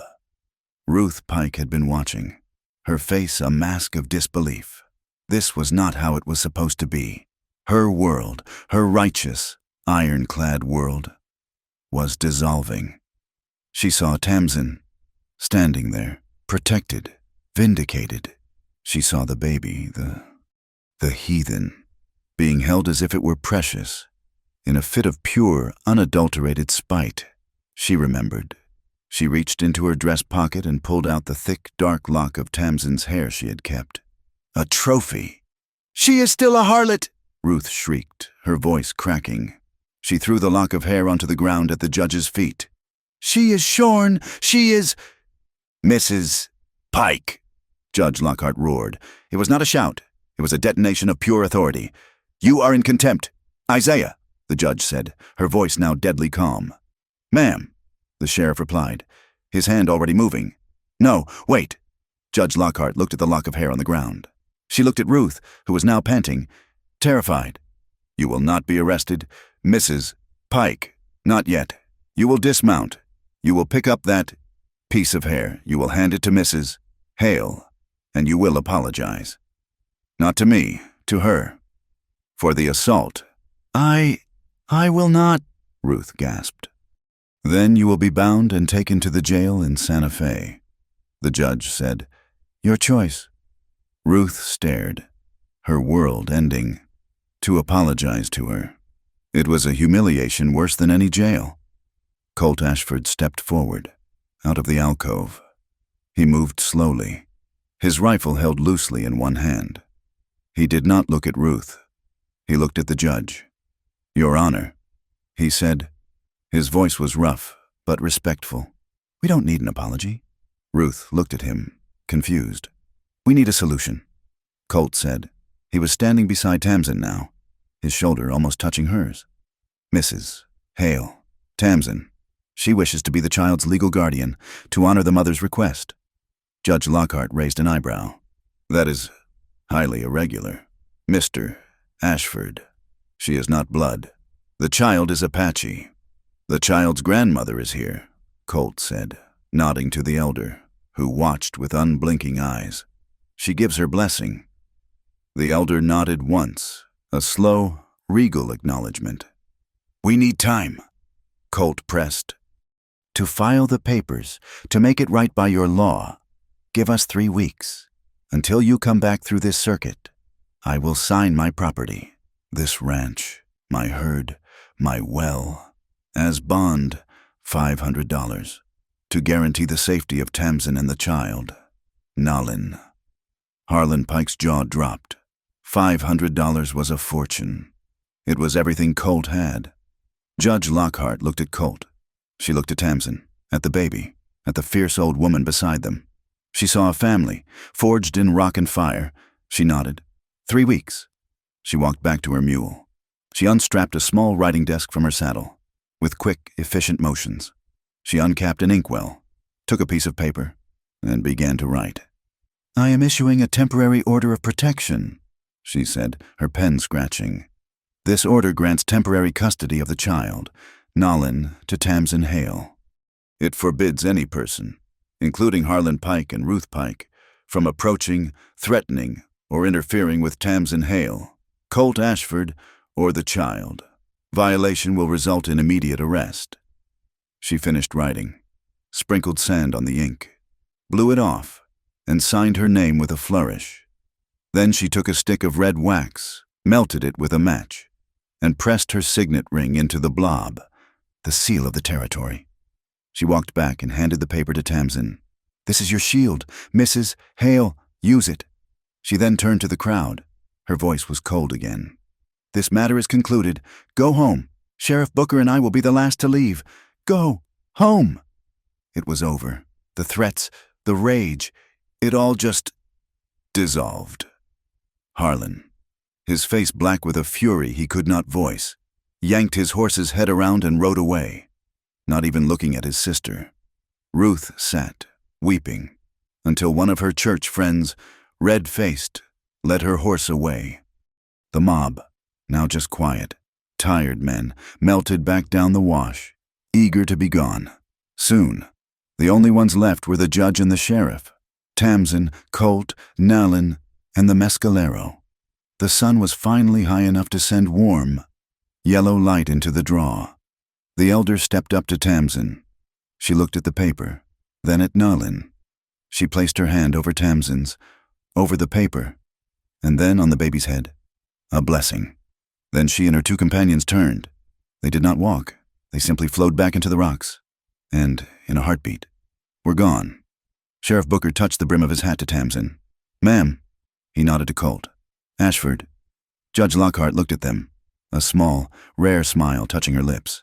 3 weeks, Mrs. Hale, Mr. Ashford. And then they, too, were gone. Their horses' hooves the only sound in the bright, sudden, and peaceful morning. The first rain of the season came a week after the judgment. It was not a storm, not a violent high-country deluge. It was a soft, weeping grayness, a sound that began in the afternoon as a whisper and, by nightfall, had become a steady, rhythmic tapping on the cabin's wooden shingles. Tap, tap, tap. For the first time in what felt like a lifetime, the world outside was not a threat. The rain had drawn a curtain, muting the sharp edges of the wash, turning the ridges into soft, blurred charcoal. It was a sound of peace, of things being washed clean. Inside, the cabin was a small island of warmth and yellow light, but Tamsin was trembling. It was not the cold, though the damp had settled into the room. It was exhaustion, a deep, bone-settled weariness that had finally, in this moment of safety, claimed her. For 7 days, she and Colt had existed in the new, strange territory of their 3-week truce. They had worked, they had planned, they had watched. Tamsin had taken over the care of the cabin, making it a home, while Colt rode the perimeters. His rifle never far, his eyes always on the pass from town. They were allies, they were guardians, but they were not at peace. The truce was just a different kind of waiting. Tonight, Nalin had been fussy, sensing the change in the air, the drop in pressure. Tamsin had walked her for hours, her back aching, her arms numb, until the baby finally fell into a deep, rain-induced sleep in the saddle cradle. Now, Tamsin sat at the table, her hands wrapped around a cold mug, and she could not stop shaking. The adrenaline that had held her together since the day in the square, the terror that had fueled her in the draw, the rigid control she had maintained for the judge, it had all drained away, leaving this hollow, shivering vessel. Colt, who had been sitting on the hearth, mending a bridle by firelight, stood up. He had been watching her for the past hour, his usual stillness charged with a quiet, observant energy. He had not spoken, but he had seen the tremor in her hands, the way her gaze kept slipping, her eyes closing for a second too long. He moved to the hearth. He did not speak. His movements were slow, deliberate, a balm to the trembling air. He added 2 thick logs of juniper to the fire. The wood hissed, then caught, sending a bright, aromatic flare of warmth into the room. He disappeared for a moment into the cold box outside, coming back with a gust of rain-scented air. He set a small tin of chamomile, a pot of water, and 2 tin mugs on the stone hearth. He swung the iron grate over the flames and set the pot to warm. Actions of care. He then took a heavy, clean wool blanket from the chest at the foot of his bed. He unfolded it. He tied 2 corners to the rafters, letting the other end hang down, creating a warm, enclosed space around the fire, a tent of comfort, shielding the hearth from the drafts of the door. He did all this without a single word. He was building a nest. He was protecting the fire. And her. Tamsin watched him, her vision blurry with fatigue. He was a good man. The thought was so simple, so pure. It was a sharp ache in her chest. Not a hero, not a savior, just a good man, steady as the rock he lived on. When the tea was steeped, he poured a mug. He did not bring it to her. He set it on the hearth. He just waited. An invitation. Tamsin pushed herself up from the chair. Her legs were water. The room tilted. She took 1 step toward the fire, toward the warmth, and her knee buckled. She did not fall, but she stumbled, a small, gasping lurch. Colt was there. He had not moved, but suddenly he was there, his hand out, not grabbing her, just offered, A solid, calloused, open hand. Tamsin's hand was so cold. She put it in his grip was not a pull. It was a support. It was an anchor. He did not pull her to her feet. He simply held her as she found her balance. She was standing, but she was still trembling, still so cold. She looked at his chest, at the rough wool of his shirt. It was a wall. It was the cabin. It was safety. She took a half step. She let go of his hand and, in an act of pure, exhausted surrender, she leaned forward and rested her forehead against his chest. He did not move. He did not put his arms around her. He simply stood, solid as an old pine, letting her take his warmth, his stillness. He was a mountain, and she was a traveler, finally resting. She breathed in. His shirt was not just wool. It was him. It smelled of the sharp, clean scent of the pine logs he'd carried, the metallic tang of smoke, and the faint, cold, sweet smell of the rain he'd let in. It was the smell of the world, but it was safe. She shuddered, a long, rattling breath, and felt the last of her strength go. She was not just leaning, she was sagging. His hands came up, slowly, not to her back, not in an embrace, but to her shoulders. He just held her steady. She looked up, her head tilted back, her eyes finding his. The firelight was behind him, and his face was in shadow. But she could see the light reflected in his eyes. They were not gray stone. They were deep. They were the color of the wash in the twilight. Holding secrets, holding stillness, the world shrank. There was no cabin. There was no rain. There was no Harlan Pike, no judge, no 3-week truce.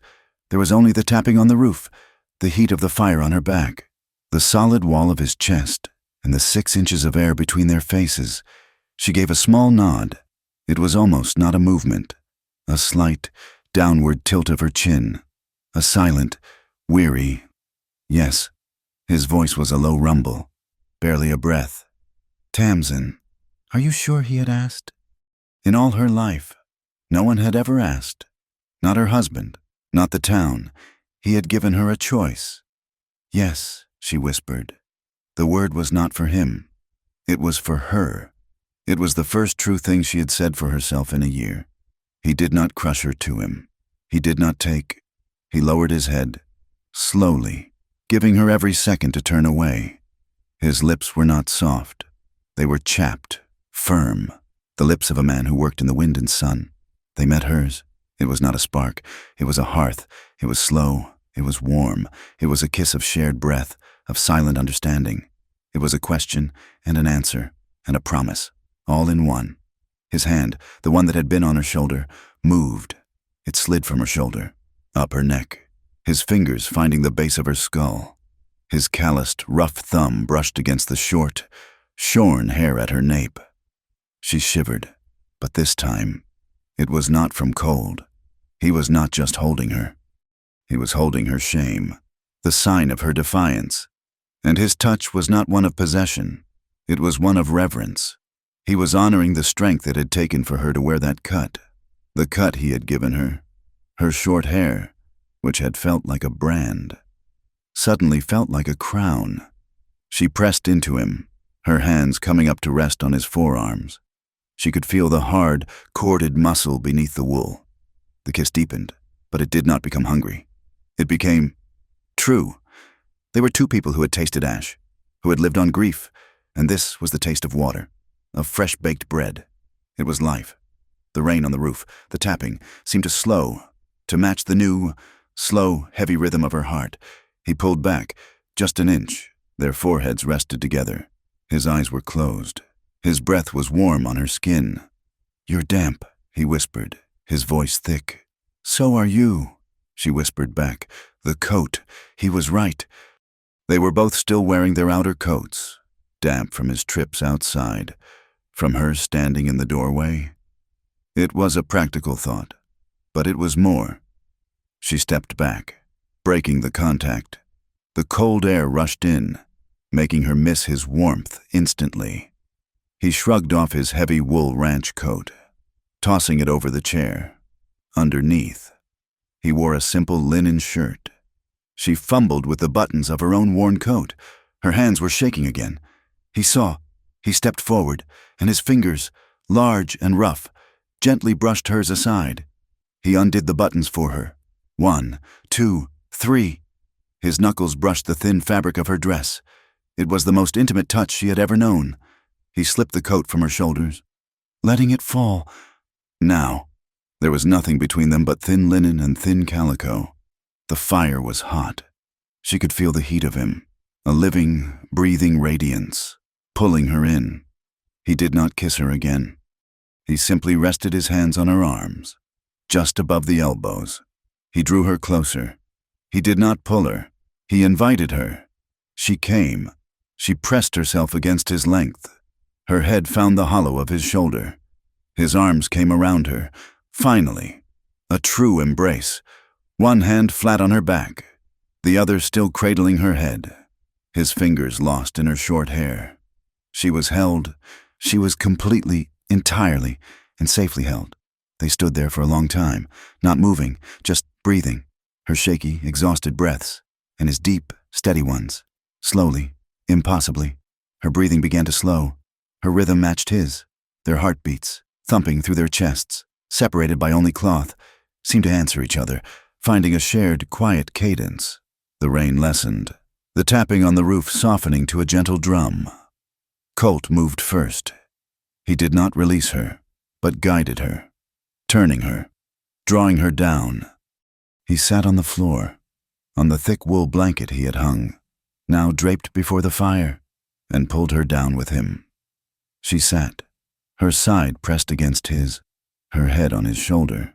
He took the other clean blanket, the one from the chest, and draped it over them both.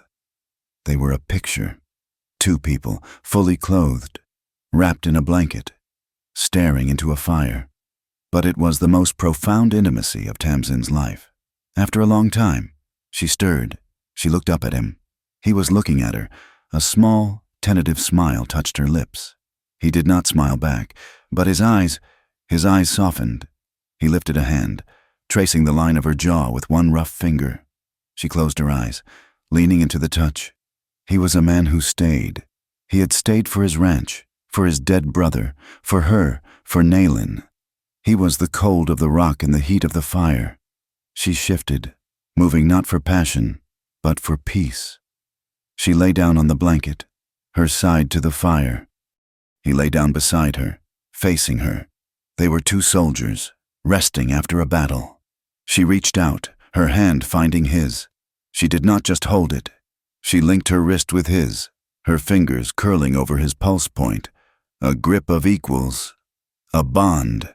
He linked his back. He reached up with his free hand, his thumb brushing a stray tear from her cheek. She hadn't even known she was crying. They lay there, foreheads touching, wrists linked, wrapped in shared warmth, the firelight painting them in golden shadow. Tamsin Hale, the shorn widow, and Colt Ashford, the lonely rancher, finally, truly, at peace, and in the saddle cradle, in the warm, dark corner. Nayland Hale Ashford sighed in her sleep, her tiny, even breaths the true heartbeat of the cabin, the new and living soul of the home. The 3 weeks of grace granted by the judge were not a time of rest. They were a time of building.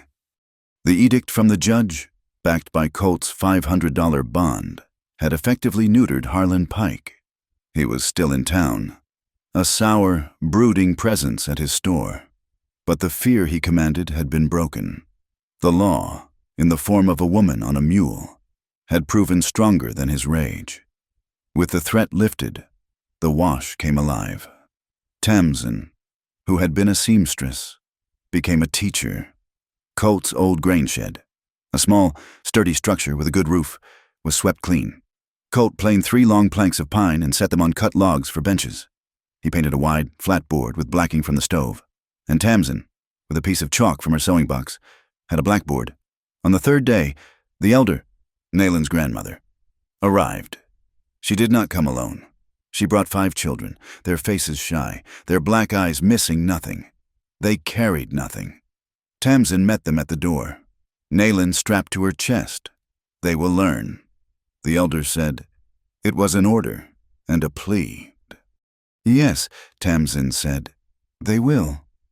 Word, it seemed, had also spread among the few families on the other side of the ridge. 2 days later, the O'Malley twins, who lived in a sod dugout 5 miles south, appeared, their mother having heard that a real teacher was holding class. So, the school at Ashford Wash began. It was a single room, filled with the dusty scent of old grain and new-cut pine. 10 children, 5 mescalero and 5 white, sat on the same benches.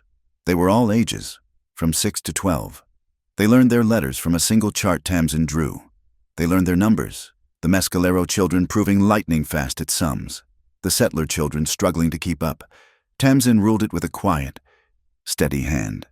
There was no translation. Her word was law.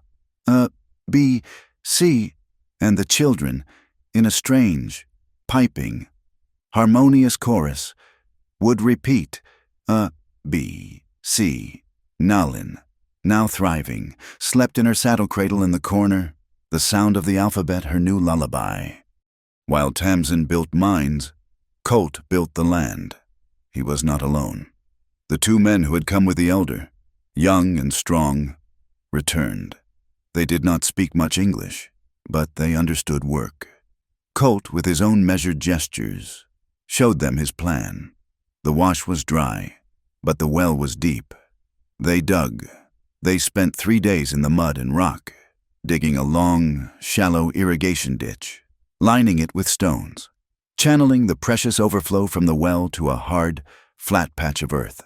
They were building a garden, not a small kitchen plot, but a field, big enough to feed everyone.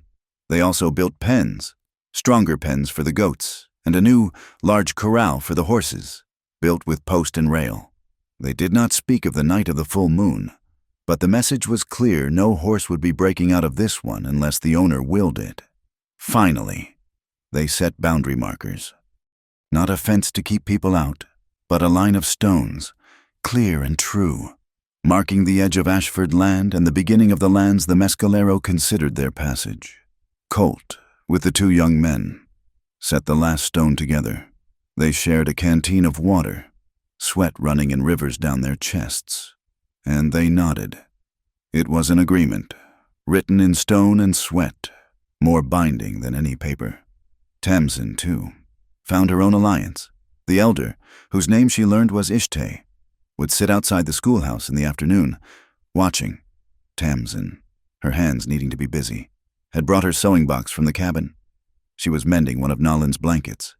Ishtay watched her quick, practiced fingers. She touched the scarf Tamsin wore, a plain wool thing to keep the dust from her short hair. The next day, Tamsin brought her cloth, bright calico, traded for weeks of mending, in patterns of blue and yellow. She began to cut and sew, her needle flying. She was making headscarves, practical and strong, but with a touch of color, of life. She finished one and offered it to Ishtay. The elder took it. She felt the tight, even stitches. She nodded, her face unreadable. She tied it around her own head. The next day, Ishtay returned. She carried a bundle of thin willow branches, stripped bare, and a roll of cured rawhide. She set them at Tamsin's feet. She also brought a small, beautiful, functional object. It was a frame of wood, beaded and covered in soft, tan deer hide, a true cradleboard. She motioned from the bundle to the cradleboard, then to Nalin, who was still in the heavy, clumsy saddle. Tamsin understood. It was an exchange, cloth for skill, a world for a world. So, in the afternoons, while the children scratched on their slates, Tamsin sat with Ishtay, her hands, so adept at the fine, delicate work of a needle, were clumsy with the new tools. She learned to bend the wet willow, to lash it tight with wet rawhide that would shrink and harden like iron. She learned to weave the netting, her fingers aching. Ishtay would watch, and with a grunt, would undo a whole hour of Tamsin's work to show her how to do it right. It was hard, it was frustrating, but as the frame took shape, Tamsin felt a new, fierce pride. She was not just making a bed, she was making a home. She was weaving Nolan's two worlds together with her own hands. One afternoon, 2 weeks into the truce, the work was done. Tamsin had just finished the last lesson of the day. The children had scattered, their shouts echoing in the wash, a sound of life where there had only been the howl of the wind. Tamsin was tired. She ran her hand through her hair. It was growing out, but it was still a mess. The front was too long, the back was uneven. It was a constant physical reminder of that day in the square, a reminder of her shame. She was standing by the cabin, looking at her reflection in the small, warped piece of mirror Colt had nailed by the door for shaving. She saw her face, tanned now, thinner, but stronger, and she saw the hair. Colt was on the porch, sharpening an axe blade. The steady shing, shing, shing of the file was the heartbeat of the ranch. She turned to him. "Colt!" He stopped, the file mid-stroke. He looked at her. "I need you to cut my hair." He put the file down. He stood up. He did not question. He did not hesitate. He simply walked into the cabin. He came back out with a pair of small, sharp scissors. Not the heavy, brutal shears from the town. These were her sewing scissors. He gestured. He gestured to the porch step. "Sit." She sat. He did not stand over her. Like Ruth Pike, he did not kneel before her, like he had in the square. He stood beside her, equals. He picked up the wooden comb from her sewing box. He handed it to her. She looked at her reflection in the mirror. She saw her own eyes. They were steady. She was not the woman on the stool. She combed her hair. She combed it forward, then back. She looked at Colt's reflection. He was watching her. Waiting. "Here," she said, her fingers tracing a line above her ear. "And here." She was choosing. He began to cut. His large, calloused hands were impossibly gentle. The scissors made a small, crisp snip, snip, snip. It was not a sound of violence. It was a sound of crafting, of shaping. He cut the hair away from her ears. He trimmed the back, neat and clean. He evened the top. It was still short. It would always be short, but it was no longer the hair of a victim. It was the hair of a woman who had work to do, who had no time for nonsense, who had chosen her own life. He finished. His hand rested, for a second, on her shoulder.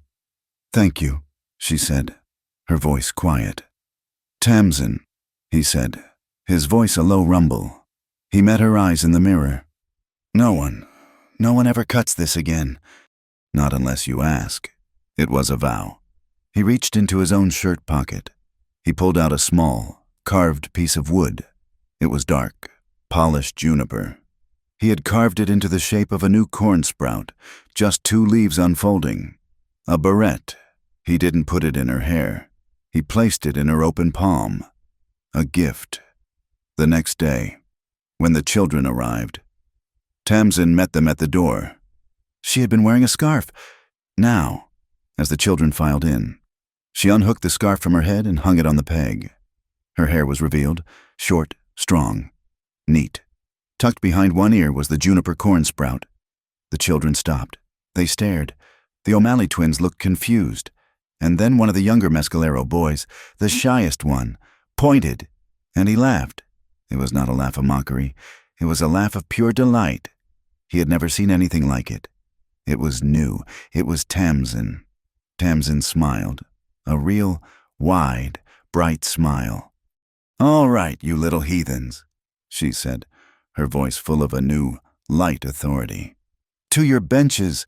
The alphabet isn't going to learn itself." That afternoon, Sheriff Booker rode up the wash. He was alone. He dismounted, and his eyes took in everything. The neat irrigation ditch, now sporting tiny, green shoots. The new, strong corral. The sound of children's voices reciting in unison. Coming from the grain shed, Tamsin came out. Nayland now resting comfortably in the new, beautiful cradleboard on Tamsin's back. "Mrs. Hale," Booker said, his face breaking into a slow, respectful smile. He touched the brim of his hat. "Mr. Ashford," Colt came from the corral, wiping his hands on a rag. "Sheriff," Colt said, "you're early. The 3 weeks aren't up." "I know," Booker said. He pulled a folded paper from his coat. "Judge Lockhart sent me. She said she had a feeling she wouldn't need to wait the full time. This is a temporary order, but it's legal. I signed it myself." He handed the paper to Tamsin. It was the official guardianship petition. He had already filled it in. "Family," Tamsin read, her voice thick. "Name of Ashford Hale Nallin."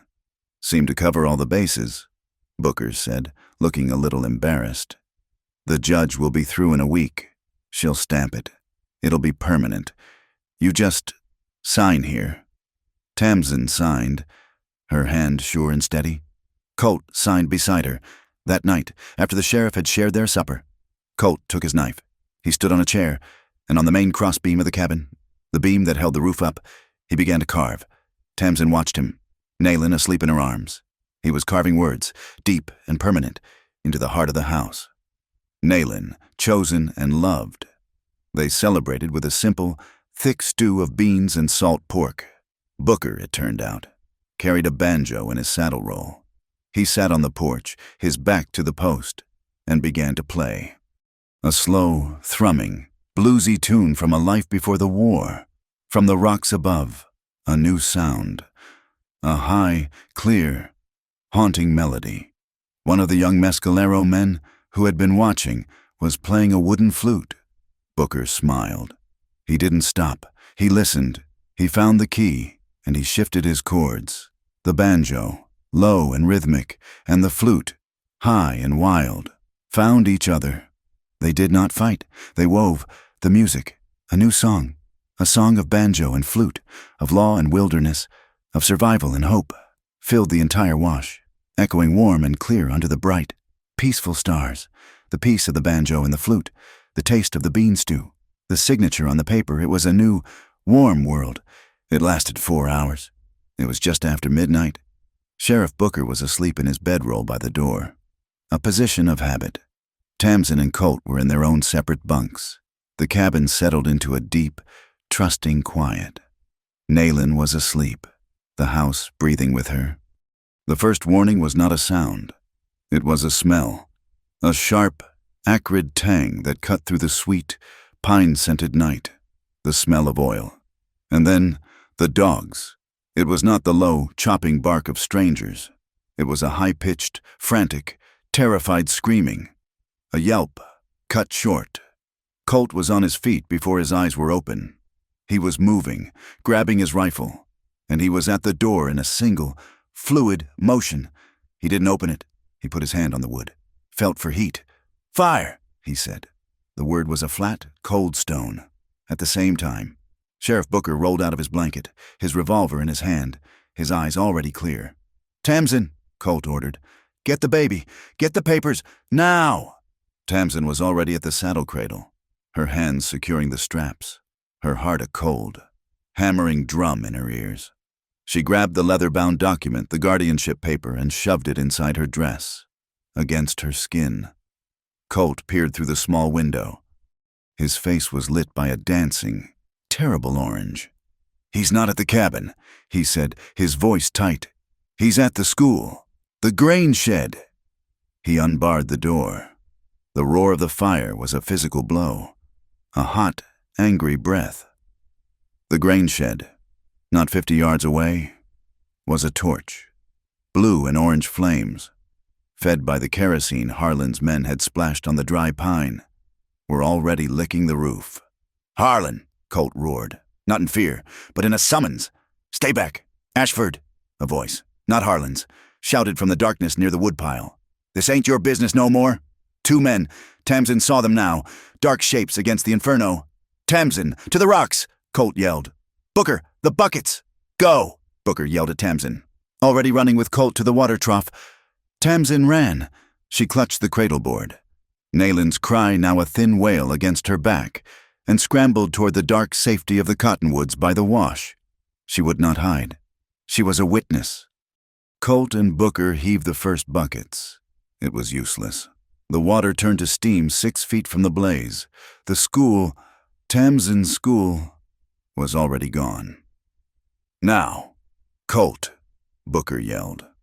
dropping his bucket. The fight was fast and brutal.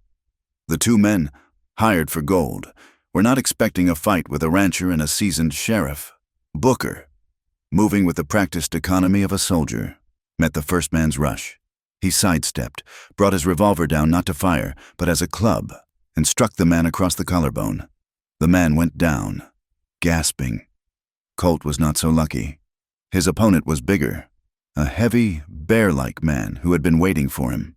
As Colt turned from the fire, the man lunged from the shadow of the woodpile. He didn't use his fists. He swung his rifle like an axe. Colt, still off balance, took the blow from the heavy wooden butt on his shoulder. It spun him, and he dropped to one knee, his own rifle skittering on the rocks. "Colt!" Tamsin screamed. Tamsin. She had seen it.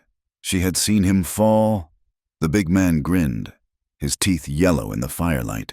He raised the rifle again, this time aiming for Colt's head, a finishing blow. Tamsin did not think. She did not plan. The woman who had been shorn, who had been shamed, who had been taught to be silent, was gone. In her place was a mother, a protector, a fury. Her hand, which had been grabbing at the dirt in her terror, closed on a rock, a loose, sharp-edged piece of granite from the new garden border. "No!" she shrieked, a raw, primal sound. She was already moving. 2 steps. She drew her arm back and threw. She threw with all the strength of her fear, her rage, her love. The rock flew true. It struck the man's wrist just as he began his downward swing. There was a wet crack, a howl of agony. The man's hand opened, the rifle flying. The swing went wild, the butt glancing harmlessly off the dirt where Colt's head had been. Colt was already moving, rolling, coming up with his own knife in his hand, but he didn't need it. From the high rocks, a new sound, a thwip, a single, burning arrow arced through the night. It was not aimed at a man. It was a signal. Ishte, Nalin's grandmother, had been watching. She had seen the fire, the fight, the arrow. Its head blunt and wrapped in burning pitch, struck a tall, dead pine at the mouth of the wash, igniting it like a torch. A column of fire, a call to arms. The hired man, clutching his broken wrist, looked up. He saw the new beacon. He saw Tamsin, standing like a wild thing, another rock in her hand. He saw Colt, rising, knife in hand, and he saw Sheriff Booker, who had finished tying his man, walking toward him, revolver leveled. "On your knees," Booker commanded, his voice the final judgment. The man fell to his knees. The fight was over. From the darkness, 3 figures ran, silent as shadows.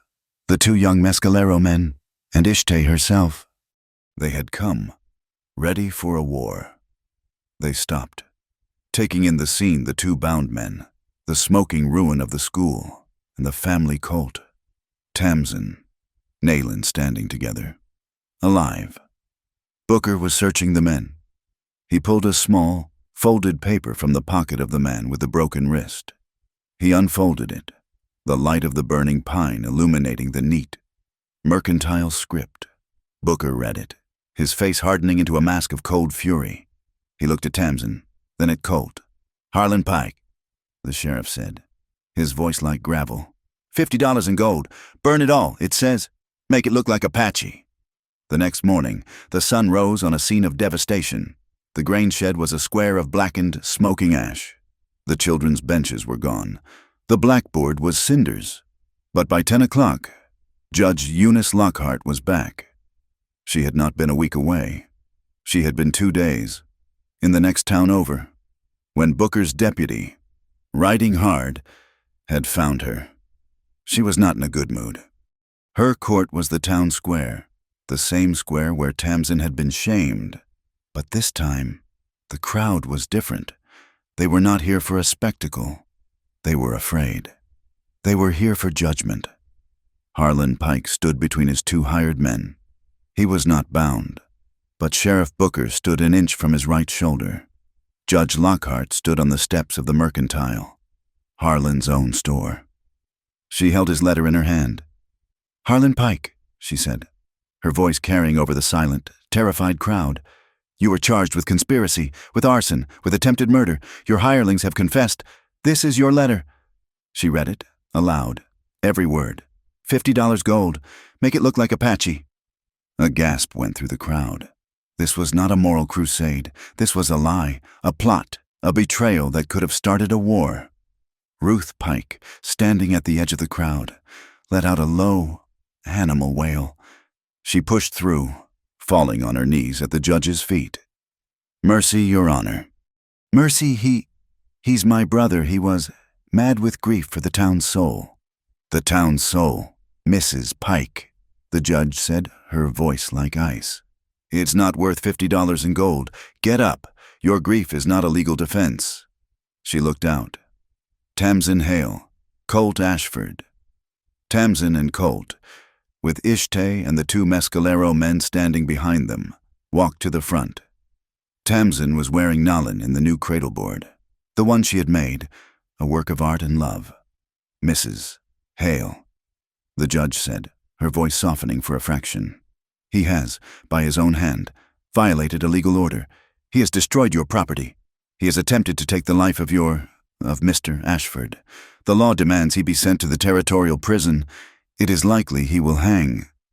Harlan Pike, who had been staring at the ground, looked up, his face a mask of pure terror. Tamsin looked at him. She looked at the man who had ordered her hair cut, who had hunted her in the night, who had burned her school. She saw nothing, just a small, pathetic, frightened man. She turned to the judge. Her voice was clear and strong. It carried across the square, the same square where she had been forced to sit. "Hanging him won't rebuild the school," she said. The crowd stared. Harlan stared. "Jail won't teach the children," Tamsin said. She looked at Harlan, her gaze steady, without pity, but without hate. "I want him to apologize, here, now, to me, and to them," she said, pointing to Ishtay, "for trying to blame them, for trying to start a war." The judge's eyebrows shot up. "And," Tamsin continued, "I want him to pay. His fine will not go to the territory. It will go to the school fund, and he will provide, from his store, all the lumber, all the nails, all the paint, to rebuild, double the size." The judge was smiling.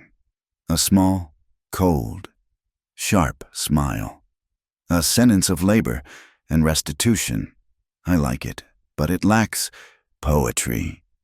She looked at Harlan. She looked at his thick, prosperous, graying beard, a symbol of his status, his pride. "Mr. Pike," the judge said, "you will do all of this, and you will do it under the supervision of Sheriff Booker for 6 months. And one more thing, as a symbol of your new, more humble station." She looked at the sheriff. "Booker, go to the barber shop. Bring the shears, the big ones, and the razor." Harlan's head snapped up, his hands flying to his beard. "No, it's a fitting metaphor," the judge said, cutting him off. "You will shed your pride. You will be shorn." She looked at Tamsin. "And you will begin your labor today." Judge Lockhart slammed her hand on the porch rail. It was not a gavel, but it had the same effect. "Court is adjourned." That afternoon, the work began, a clean-shaven, humiliated, and silent Harlan Pike, under the watchful eye of Sheriff Booker, was hauling the first load of fresh-cut lumber to the Ashford Wash. Tamsin stood in the square. She had been watching. The crowd had dispersed, but they watched her, in small groups, from the windows of the stores. She was wearing a scarf, one of the bright blue ones she had made. She had worn it for humility, for the court. Now, she stood in the center of the square, in the same spot where the stool had been. Slowly, deliberately, she reached up. She untied the knot. She pulled the scarf from her head, letting it fall into her hand. She stood in the bright, harsh, noon sunlight. Her hair, the short, practical, defiant cut, was revealed. The small juniper barrette, the carved corn sprout, was tucked behind her ear. She lifted her chin. She was not a victim. She was not a harlot, she was Tamsin Hale, and this was the hair of a woman who had decided. She had decided to live, to fight, and to build. She turned and walked toward home. The sunset over Coyote Ridge was not a slow fade. It was an explosion. The entire western sky caught fire, a riot of deep, bleeding crimson and molten gold that painted the undersides of the clouds. It was a defiant, beautiful end to the day, and it threw a light that was almost holy over the Ashford Wash. Tonight, the Wash was not a place of refuge. It was a place of celebration. Paper lanterns, which Tamsin had spent a week making from thin paper and wire, hung from the porch and the new, strong beams of the rebuilt schoolhouse. Their yellow, flickering light was soft, human, a constellation of stars brought down to earth. And there was music, but it was not just the banjo, or just the flute. Tonight, Ishtay and her family had brought hand drums. The steady, low thump, thump, thump was the heartbeat of the land. And against it, the settlers, the O'Malleys, and even a few shamefaced but curious townsfolk who had come to see, were clapping. Thump, thump, clap. Thump, thump, clap. It was a new rhythm, the song of a community being born. Judge Lockhart was there, her duster brushed, her mule tied to the new corral. Sheriff Booker was there, his banjo in his lap, a small, genuine smile on his face. He was not on duty. He was a guest. Colt Ashford stood by the table he had built, the one that now sat in the center of the yard, groaning with food, a haunch of roasted goat, bowls of beans, fresh-baked bread, and corn from the mescalero. He placed a small, wooden box on the table. It was dark, polished walnut, with a small brass latch. He looked at Tamsin. She was standing by the new schoolhouse door, her schoolhouse. She was wearing a simple calico dress, the blue and yellow one, but she had sewn it with her own skilled hands, and it fit her in a way that spoke of a new, quiet pride. Her hair, the short, practical, defiant hair, was clean and shining in the lantern light. The small juniper corn sprout barrette tucked behind her ear. Naylin was in her arms, not in the cradle board, but held against her heart, the baby's wide, dark eyes taking in the lights. Colt waited. He did not call her. He just waited. Tamsin saw him. She saw the box. She took a breath. She walked away from the school, away from the crowd, and came to stand beside him at the table. The music, the clapping, it all seemed to fade, drawing into a respectful, expectant quiet. Colt opened the box. Inside, resting on a bed of faded blue velvet, were a pair of scissors. They were not the brutal, oiled shears of the town square. They were not the small, practical scissors from her sewing box. These were different. They were made of silver, the handles scrolled and elegant, the blades thin and sharp. They were old. Colt spoke, and his voice, though low, carried in the sudden hush. "These were my mother's," he said. He looked at Tamsin, and only at Tamsin. She came here from Ohio. She said this land was hard, but it was honest. She was a healer. She used these to cut bandages, to cut herbs, to cut the cord. When I was born, he lifted them from the box. They were not a tool of judgment. They were a tool of creation, of care. He turned to her, the silver scissors in his hand. He looked at the crowd, at the judge, at Ishtay, and then back to Tamsin. "That day, in the square," he said, his voice raw. "They used shears to shame you, to break you, to take your dignity." His eyes held hers. They were dark and full, and she could see her own reflection in them. "Today," he said, and his voice was a vow, clear and strong, "I use these to keep a promise, the promise I made in the mirror." He held them up, the silver catching the lantern light. No one ever cuts your hair again, not unless you choose." He offered her the scissors, handles first. "Is this your choice?" Tamsin. The entire valley was holding its breath. Tamsin looked at the man who had stayed, the man who had knelt, the man who had fought, the man who had given her a name, a home, and now, her own will. She smiled, a full, bright, radiant smile. "It is," she said, but she did not take the scissors. She turned her head, offering him the side, the place where the juniper sprout was. Understanding, he nodded. He did not take a lock. He did not try to possess. He simply found one small, stray piece, a tendril that was just a bit too long, and with a small, final snip, he trimmed it. It was a symbolic act, a moment of such profound, public intimacy that several of the women in the crowd had to wipe their eyes. He set the scissors down. He gently retacked the barrette, his fingers brushing her skin, a touch that was a promise all its own. "So you will always be the one who chooses," he whispered, "for her alone." Tamsin turned. Her heart was so full, it was an ache in her chest. She had a gift for him. She had saved it. She reached into her pocket. She pulled out a long, thin, dark piece of fabric. It was the cloth ribbon she had used, a lifetime ago, to tie back her long, heavy hair. The hair that had been a burden. The hair that had been a mark of vanity. The hair that Ruth Pike had cut away. She held it out to him. "This," she said, her voice shaking, but strong. "This was my old tie. It was a shackle. It was a memory of what they took." She closed his large, calloused hand around it. "Now, it's just a ribbon, a blessing, for what you've given." Colt looked at the ribbon in his hand. He looked at her. He said nothing, but his eyes said everything. He slowly, deliberately, tied the simple cloth ribbon around his own wrist, a bond. Judge Lockhart stepped forward, the official paper in her hand. She had a pen.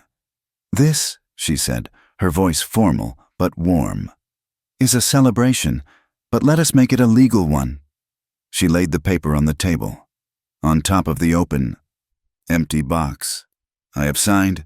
Sheriff Booker has signed. Tamsin Hale has signed. Colt Ashford, your signature." Colt, his hand still bearing the mark of her ribbon, took the pen. He signed his name, a strong, clear, unmistakable script. The paper was complete. Sheriff Booker stepped forward, and he was grinning. He looked at Tamsin, at Colt, and at the baby in Tamsin's arms.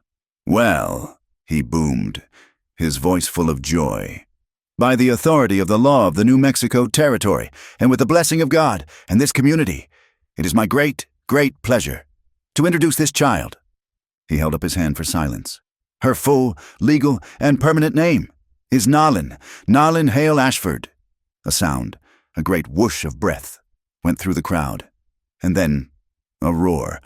It was not just clapping. It was cheering. It was stomping. It was the O'Malley twins whistling. It was the men whooping. It was a sound of pure joy. Kolishte, Ishte, Nolin's grandmother, stepped forward. The cheering quieted. She held a thin, delicate circlet of blue and white beads. She spoke in her language, a long, soft, musical blessing. She looked at Tamsin. "You are her mother," she said. Then she looked at Colt. "You are her father, but she is the blood of two peoples. She is the bridge." She reached out, and with infinite gentleness, she placed the beaded circlet on Nalin's head. The baby, who had been watching, wide-eyed, reached up her tiny hand and touched the beads. "Grow," Ishte whispered. "Grow between both banks, and bring water to both." Colt reached out. He did not take Nolin. Not yet. He just put one hand on her back, his other on Tamsin's, his hand on her, his hand on the child, a family. Tamsin, tears streaming, leaned into his side, and she did not let go. The music exploded. The banjo, the flute, the drums, the clapping. It was a storm of celebration, a rain after a drought. Later, much later, the last guest was gone. The lanterns had burned low, to golden embers. The schoolhouse was a dark, promising shape, and the cabin was a fortress of warmth. Colt Ashford sat on the porch step, his back against the post. The blue ribbon was still on his wrist. Tamsin came out. She sat beside him, not touching, but close. The silence between them was no longer a chasm. It was a shared space. warm and full. After a moment, Tamsin leaned. She rested her head on his shoulder. It was strong. It was solid. It was home. Colt's arm, which had been resting on his knee, came up. He didn't put it around her. He simply laid his hand on her shoulder, a gesture of quiet, permanent belonging. Inside, in the saddle cradle, by the low, banking fire, Nellen Hale Ashford, the child who was chosen, the child who was loved, was fast asleep, her breathing the only sound. A house, a home, a family, built not of wood or of stone, but of courage and of law, and of a love that had been strong enough to choose itself. Thank you so much for listening to this story. We would be honored if you would let us know where you are listening from in the comments below. Let's share our thoughts and connect. Please subscribe to Wild West Stories 1850 like this video, and give it a little extra support by hitting that hype button, so this story can be heard by many more.